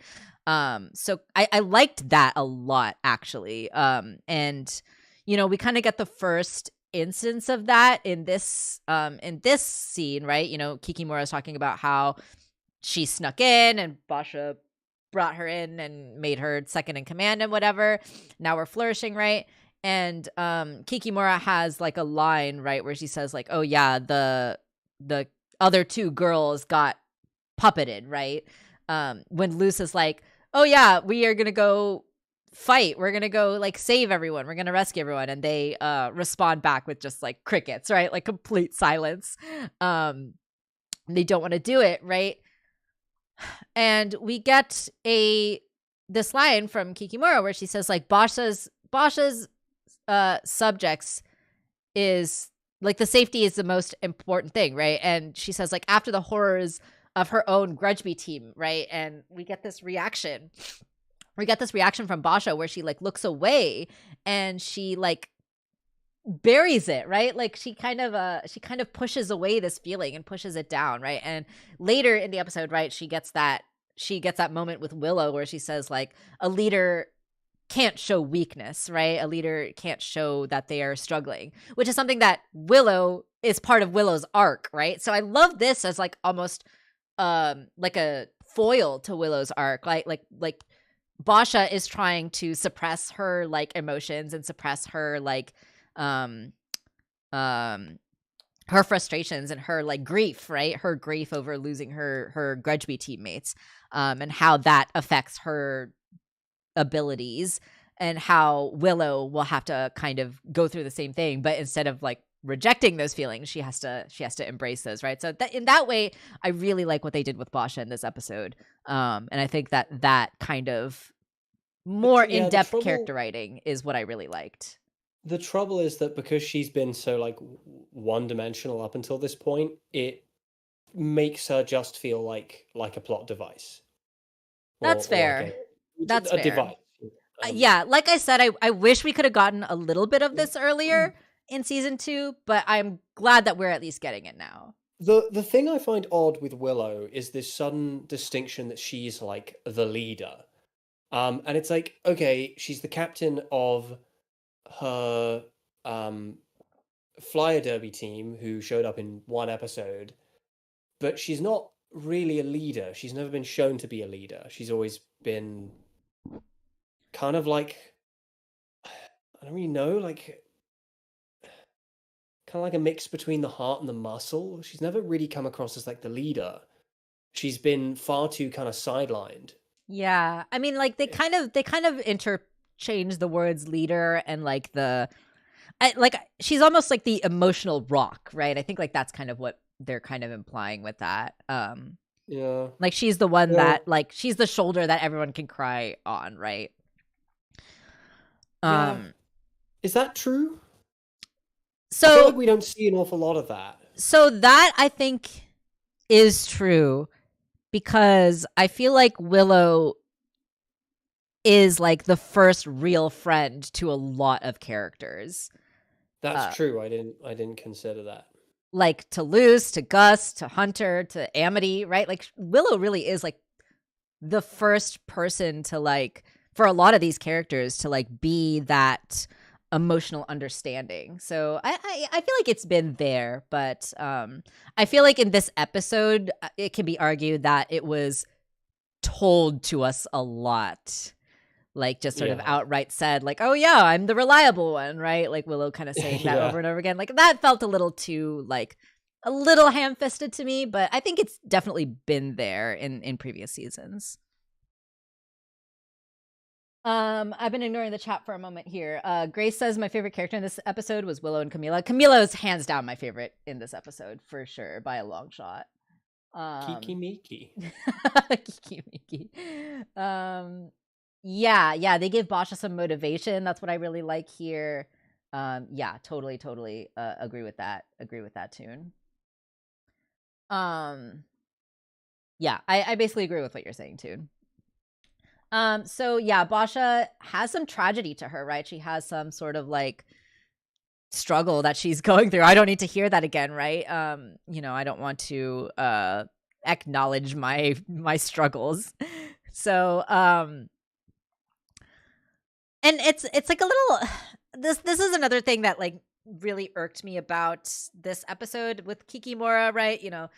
Gus Bartholomew says like ever since Miki and Roka showed up, right? Like they've been doing their own thing, not wanting to fight the collector. And it's like, I don't know, it just felt like very pointless to me. Like, yeah, Kikimora has her own motivation or her own what's the word I'm looking for? Her own ulterior motives or whatever.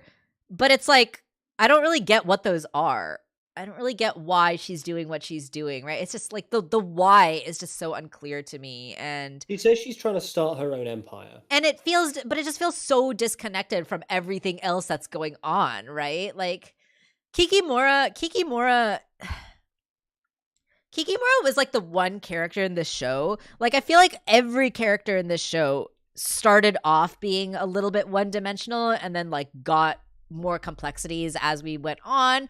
There were a lot of characters that even started as like gag characters that ended up getting like more complexities and Like more of a role. Steve. Like fucking Steve, right? Like I like that is like a brilliant way to do a character like that, where he's like literally just a one-liner gag character for like the first 2 seasons, right? First 1.5 seasons, and then right at the end of season 2, Steve. he's like this emotional like heart and got like this serious depth to him, and he like helps further the arc of like all these other characters, right? With Lilith and King, right?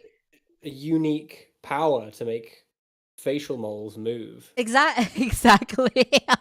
Oh my gosh. And like with Hootie, right? Like Hootie started off as like a gag character, and then he ended up getting like so much development and depth to him, right? And so like Kikimora to me was the one character in the show that went in the opposite direction and like started off as like this really interesting kind of like had all this intrigue and yeah, mystery and like me saying I thought she was gonna turn out to be like a Starscream. yeah, and like I thought that she was gonna have like this really interesting like gosh, what's the kind of phrase I'm looking for here? Like kind of bringer of her own prophecy, right? Like self-fulfilling prophecy kind of thing, right? Where she would be like so paranoid about like trying to please Belos that it would like cause her own downfall. I don't know. That's kind of where I thought she was going. At least that arc was going. And like her rivalry with Hunter in the beginning was like actually really interesting to me, and kind of where that was leading was interesting to me. And then she ended up just being like a fucking joke and like just not to be taken seriously whatsoever. And like I understand that not every character can have like a complex and like interesting arc or whatever, but the fact that she's like literally the only character that went in that opposite direction of like starting off really interesting and complex and then just turning out to be like a complete fucking joke to not be taken seriously at all. Like, I don't know. I really didn't like that. And it's probably like my least favorite character in the show because of that reason. And she's not even a villain to me that's like fun to hate. Like, there's some villains that are just like, oh god, I hate them so much, but they're like detestable in like a really like fun way, right? And like I don't even feel that. DM Varga. Yeah, like Varga and Fargo and I don't know if the mayor and Buffy could count as like one of those, right? No one hates. You can't hate him. Okay, no one hates the mayor in Buffy. Okay, we all love him. No one hates him. Yeah, but like he's the opposite. We hate to love him.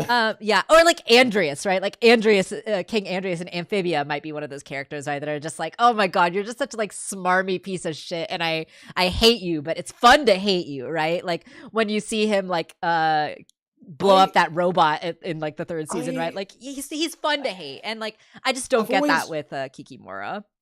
I'm gonna draw a line here because I've always found the term love to hate really inaccurate to what people actually mean by that, because I Yeah. don't think people mean we love to hate them, because they don't, right? You hate them, but you love to watch them, right? Because Yes. they're Yeah. fun. Yeah. You Yeah.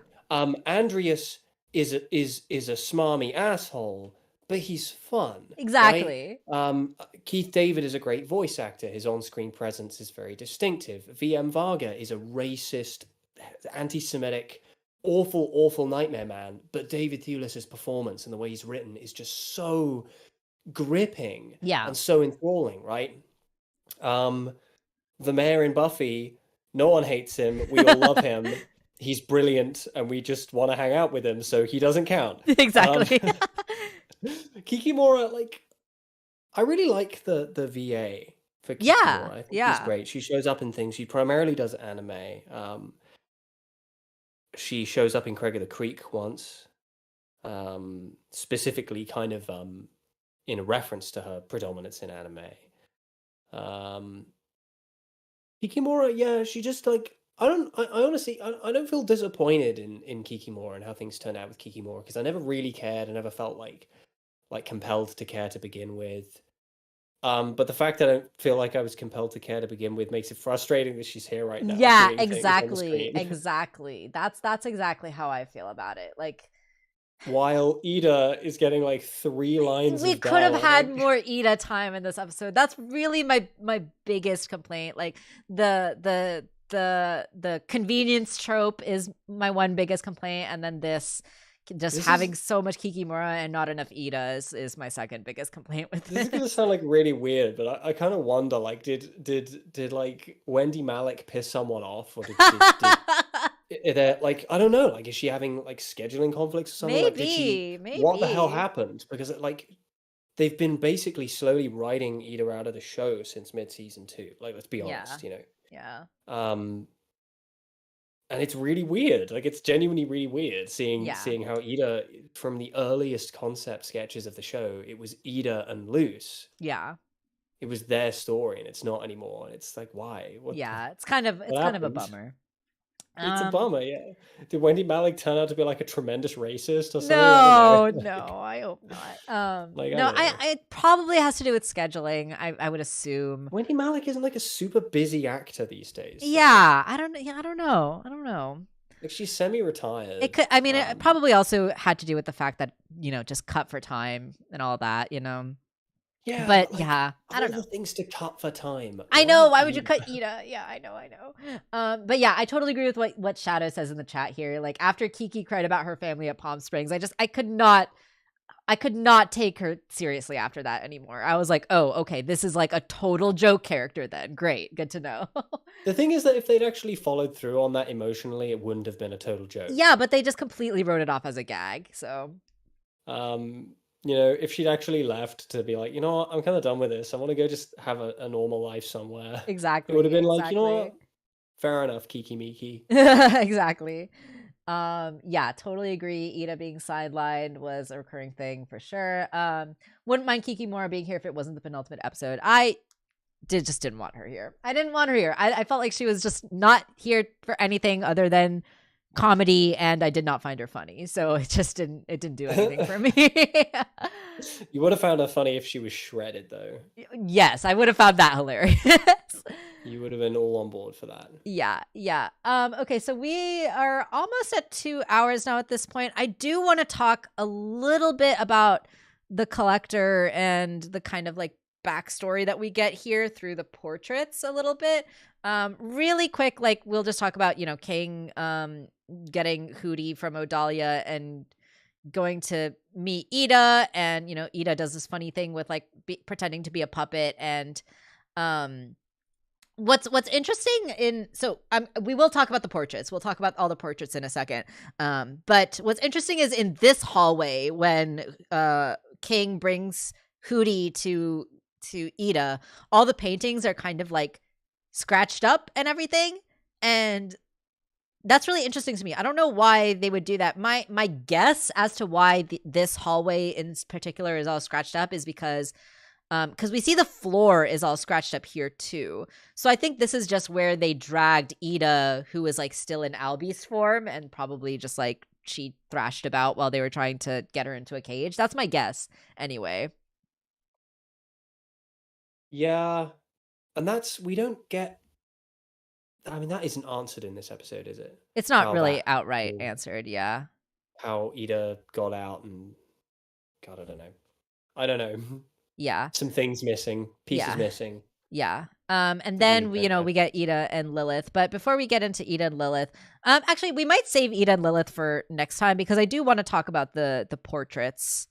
So the artist who made these assets is Andy Gardner Flexner. I hope I'm saying his name correctly.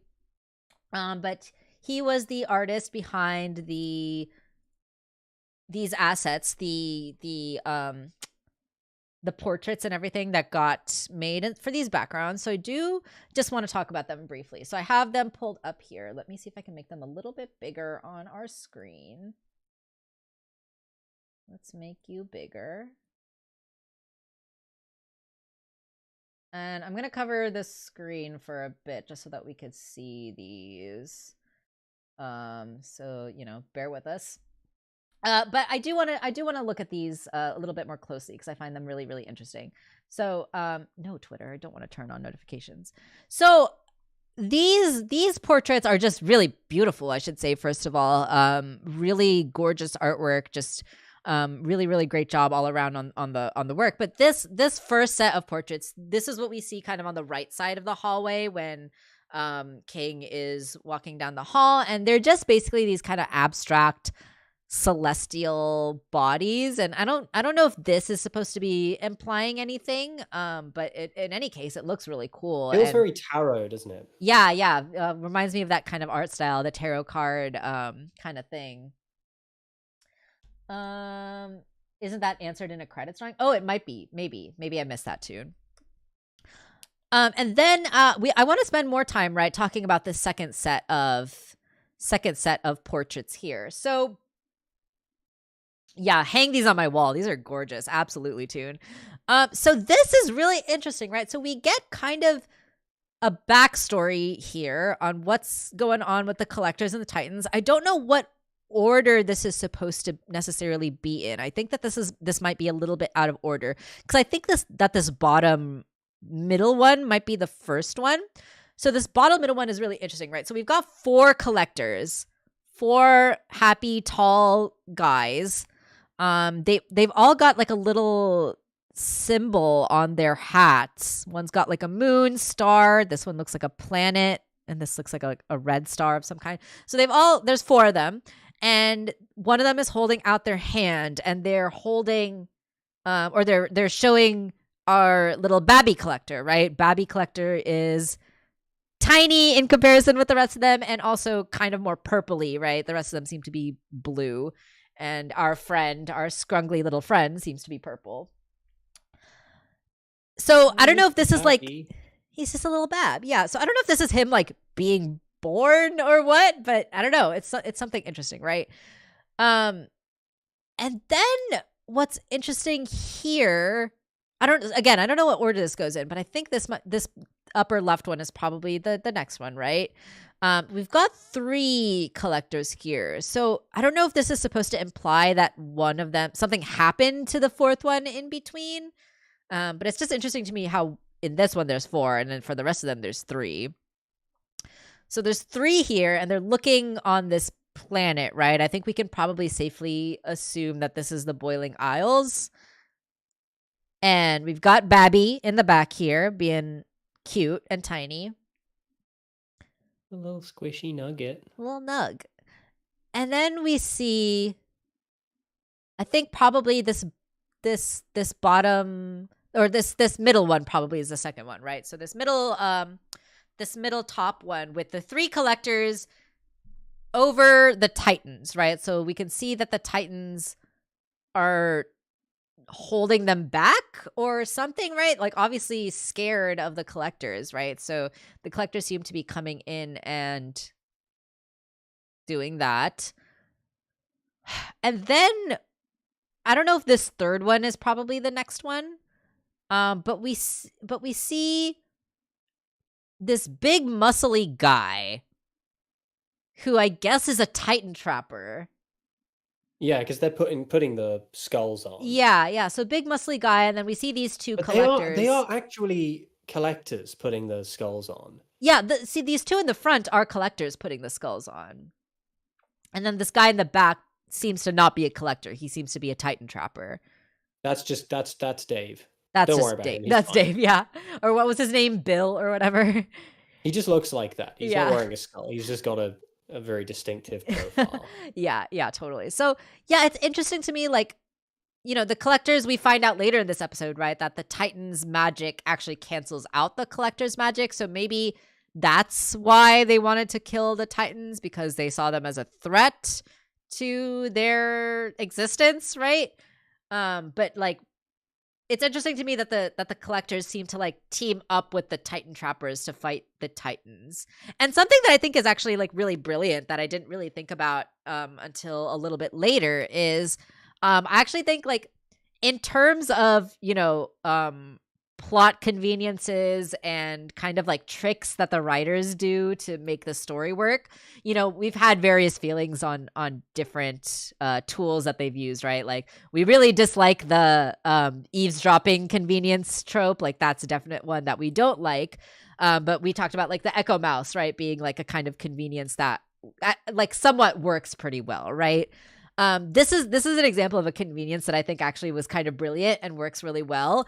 The idea of whoever was the antagonist of the Titans wearing the skulls of the Titans as like a part of their warfare, right? I feel like that's something that might have been a little bit of like a writer convenience thing, because like we talked about, right? The collector was a late addition to the show. Wonder at all if the whole thing with the collectors like amassing and archiving, do you think that is at all a jab at the Disney Vault? Oh yeah, that could be too. Yeah, totally. The infamous Disney Vault. Yeah. So anyway, what I was saying was the use of having the bad guys look like the Titans because they wear the skulls, it makes it so that like in the future you could make them look like whatever you want underneath the skulls, right? So like if the collectors weren't decidedly going to be the bad guys of this universe, right, then it could have been some other creature or something else that was underneath the Titan skull, right? And anything could have worked. So I don't know, maybe true, but I actually have wondered if initially the Titan and the Titans were initially going to be the villains, and they ended up doing an about face on them. Because maybe there obviously is a version of the vision that they see of the Day of Unity. There's a version of that never got released, that they just abandoned, and it did leak. But obviously, after the cut happened, they changed course, and that version we never saw. And the Day of Unity that we see in that vision sees the Titan getting up, right, in a way that like looks distinctively antagonistic to my eye. Maybe. The whole thing of like Bellows trying to resurrect the Titans, and but if the Titan is King's dad, right? I don't know. but that doesn't necessarily mean that they're good guys. I guess so. I guess we'll never know, right? We'll never know what they originally planned. Like, the thing is, we have agreed, for example, we've agreed that we don't think the Collector is the bad guy. Right. The Collectors are. Yes, that is true. Right? So, I don't know. I there's part of me that's always wondered, like, did they do an about face and decide, okay, no, what it was, now that we've got this new plan where the Collector is this character and the race of collectors are these characters, what do we do with the Titans? Yeah, that's a good point. To do. It's just speculation on my part, but yeah. But in any case, I thought, like, whether or not this was like intentionally left to be like kind of a placeholder or not, I just think like if that was how they use that, I think that that's pretty brilliant, actually. Like, that's actually a really smart way to kind of work with what you've got, right? Indeed. So, I mean, we'll never know if that's what that was meant to be or not, but if it is, that's just kind of cool. And then the bottom right picture, I feel like these ones are really important, right? So this bottom right picture, we see our little Babby, and we see 4 little babby titans, and they are all having a great time. Like little babby collectors just smiling away, and they're all like freaking frolicking in the stars. Like it's just a wholesome little scene. Little squishies. Little nuggets. Just a bunch of little squishy nuggets hanging out. So yeah, this is where we can kind of like start to put the pieces together, right? And kind of assume that the collector wanted to make friends with the titans and wanted to play with all the titans and didn't necessarily want to kill them, right? And seemed to have at least some sort of like bond with at least some of the babbies, right? Like there seems to have been some sort of prior relationship there, which also makes sense for why our collector now is so kind of attached to King, right? Because if he had all these like babby titan friends in the past, like it makes sense that he would be kind of naturally drawn to King. And then this last one here, the bottom left one, we see the Titan Trapper or whoever this guy is with the big spear attacking the Titans. And this actually, I saw someone post on Twitter that this portrait is actually almost identical to one of the paintings that is in King's little hideout.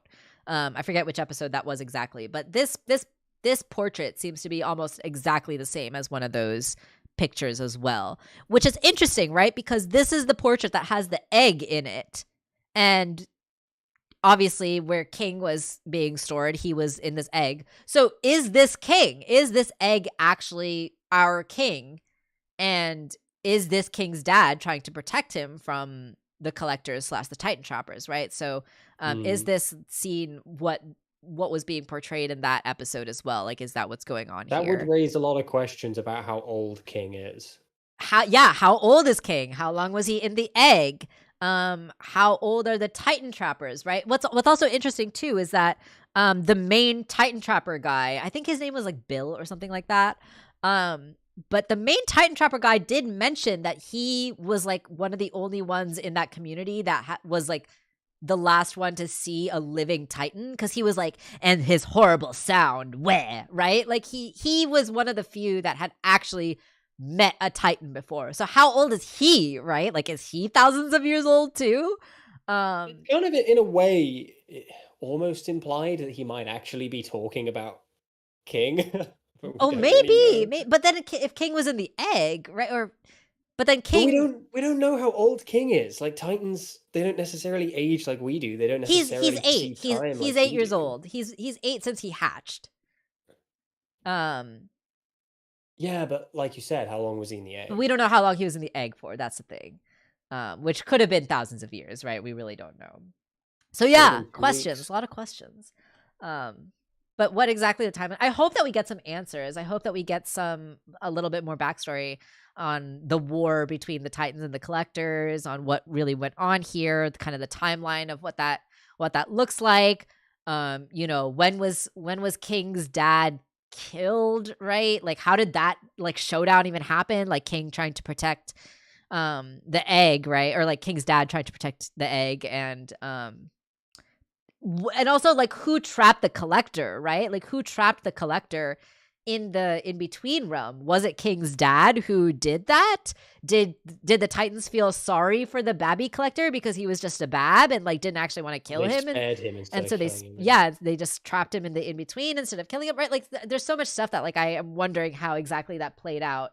And we're just gonna have to kind of see exactly how that goes. But I really thought this was a brilliant way to kind of give us the implications of that backstory. And again, just something that the show does really well in the visual storytelling department.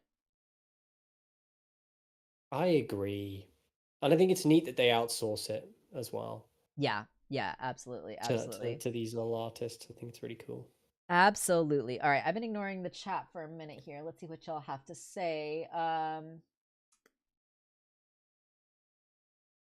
Don't forget that the figure that's in between. Oh, that's right. That's right. We had that weird, mysterious. So we did talk about that a little bit last week, right? But we now that it's been a week, we have a little bit more time to kind of theorize and think about it, right? But at the beginning of the episode, right, we had our spooky, mysterious little yellow friend, right? That we don't really have any answers to yet. But now that we've had some time to kind of look at it, and I've seen some people also like zoom in on it and enhance the image a little bit more. And now that we've got kind of like a little bit of a closer look at what this guy looks like, he does very much seem to resemble a Titan. But which Titan he is still kind of remains to be seen. I feel like it would make the most sense if this was King's dad. Maybe it's like his consciousness or his like spirit or something like that is like in this in-between world, because we do know that the Titan seems to be alive to some extent, right? Like it's giving Luz the glyphs, it's like teaching Luz, and we also like kind of got the implication that it was hiding the glyphs from Philip back in the day, right? Back in the 1600s or whatever, because Philip had that line where he was like, oh, it seems to be hiding the glyphs from me. Like it took me years to find them, right? Whereas for Luz, she found them all like immediately. So there does seem to be some sort of like entity behind that. So whether that is what this is, because this little guy in the in-between world seems to be like a friendly face, right? He seems to be kind of like waving at Luz. He could also be huge and just really far away. That's true too. Yeah, that's really true. But yeah, he seems to be friendly, right? He seems to be like waving and trying to get Luz's attention. So yeah, it could be that this is the Titan, the King's dad. But how this is gonna fit into everything, I'm still curious. I'm really this is intriguing to me. Yeah, it's a lot of stuff to wrap up before it ends. Yeah, definitely. And I definitely think that this has to be like a character we know. It doesn't make sense to introduce a new character like this late in the game. I don't know. Amphibia did it with a cat. That's true. So yeah. Let's see. Yeah, so I think we can probably wrap up after this point. Yeah. I guess, was there anything else that you had to say about the portraits or anything with the backstory of the collectors and the Titans? No, to be completely honest, I actually didn't pay that much attention to them when I saw the episode. So you're teaching me things here. I this is the closest I've looked at them. That's fair. That's fair. We are like almost at the 30-minute mark. Do we just want to do this one last scene before we wrap up? Or how are you feeling? How long is the last scene that you want to do? Let's just do, because it's currently 20 past 9. Okay, yeah, never mind. Really This is kind of long, and it's like several minutes, and probably a lot to say. Probably a lot to say about Hootie and Lilith and Ida. Yeah, so maybe we'll save this for the next time. Maybe this will be a 4-part discussion rather than a 3-part discussion if we do have a lot to say this week and next week.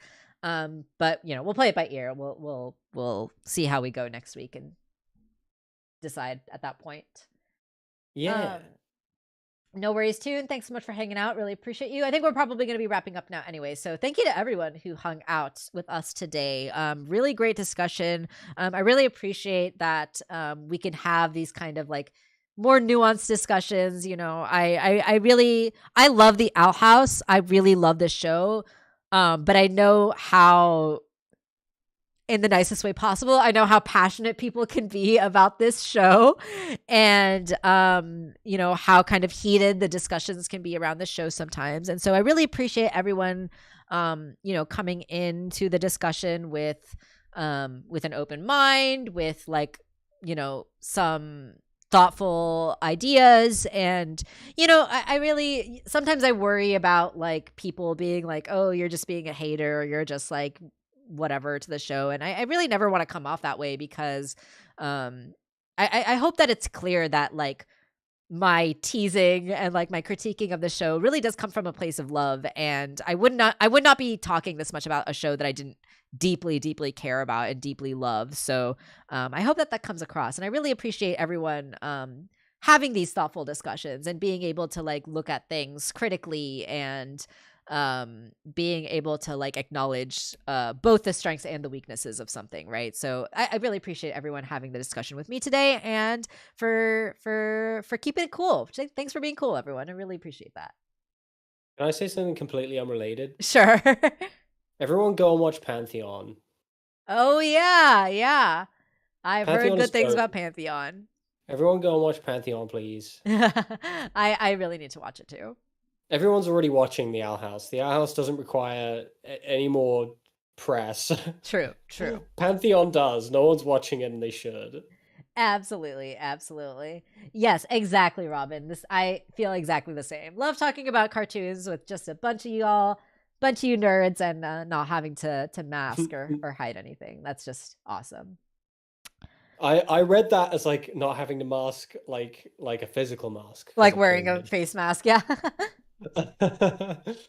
Yeah, I did watch it. I haven't finished it yet though, so no spoilers, but I'm very, very happy with what I've seen so far. Of course you haven't heard of it because it's getting no press, but it's really good. It's really good. Yeah. God damn, please go watch it. It's really good. It's I don't want to say anything because I don't want to spoil anything. Hopefully it can get picked up by like another streaming service or network or something. It is the next kind of evolution, I think, in terms of hard sci-fi from Infinity Train. Where even Infinity Train, by the admission of its own creator, was hampered by the fact Owen Dennis could never make it as adult as he wanted it to be. Sure, yeah. And Pantheon does not have that issue. Pantheon is, and it's not like Invincible adult, because Invincible is functionally just a Saturday morning cartoon with violence and swearing. Yeah. And it doesn't even have that much swearing in it. It's just the violence. And like gore does not equal mature. Right. Pantheon is different. Like Pantheon, it's rich with all this character drama and conceptually really interesting material from both a science fictional standpoint and like an ethical standpoint, because that's what science fiction really is there to do, is talk about ethics. But I just wanted to get people to watch that while I have people's ears. No, yeah, absolutely. And Toon says that it might be a show to do some streams of, and yeah, maybe after we get through She-Ra or something like that, maybe that can be the next show we talk about. Because Owen Dennis did not do Pantheon. That's not what I meant by that. I just meant like Owen Dennis he lamented about like being kind of strung back, and they share the genre of hard science fiction, which is why I compared it to Infinity Train. Right. But yeah, maybe it is a show I definitely want to watch. But yeah, maybe after She-Ra, that can be another one that we discuss. Yeah, we do have to get back to She-Ra, but that'll be back in a couple weeks once we get through Owl House. But yeah, let's go ahead and wrap it up here, everyone. Thank you all again for hanging out. Good luck. Best of luck, Robin, working on your thesis. I know that pain. I liked writing my thesis. Writing my thesis was a freaking challenge, let me tell you. But yeah, best of luck, Robin. Thesis? I tried 30 pages. How many words?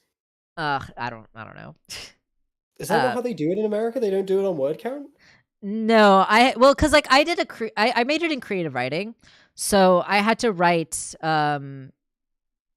like 30 pages of either fiction or nonfiction, essentially, or like 10 poems or something like that. It was like something specific like that. Yeah. But yeah, it was weird. All right. Anyway, we're getting way off track here. Let's wrap things up. Thanks everyone again for hanging out. We will be back next week at 11. Oh gosh, what's the date next week? Oh gosh, next week is February already. February 5th. That's crazy. So yeah, we'll be back Sunday, February 5th to continue talking about the Owl House. I don't know if this is going to be a 3-part discussion or a 4-part discussion. At this rate, it might be either or. We'll decide next week how we feel and go from there. Let's see. I think that's really it for now. I don't really think I'm planning any other streams. I know I keep saying every week that I need to finish Pokemon. I still haven't gotten the chance to beat Area Zero yet. It'll happen. I promise. I want it to happen. It'll happen in February. I'm determined to make it happen in February. And also don't miss out on the Greninja event. That's right. Yeah, I've been missing out on like all the events. So yeah, more streams will happen. We'll be back with Owl House discussion next Sunday. And subscribe, hit the like button, hit the bell, blah, blah, blah, blah, blah. You all know the drill. All right, everyone. 8-part discussion. Yeah, right. Alrighty, y'all. Take care and stay safe, everyone. Have a wonderful rest of your day, and we'll see y'all next time. Bye. Bye.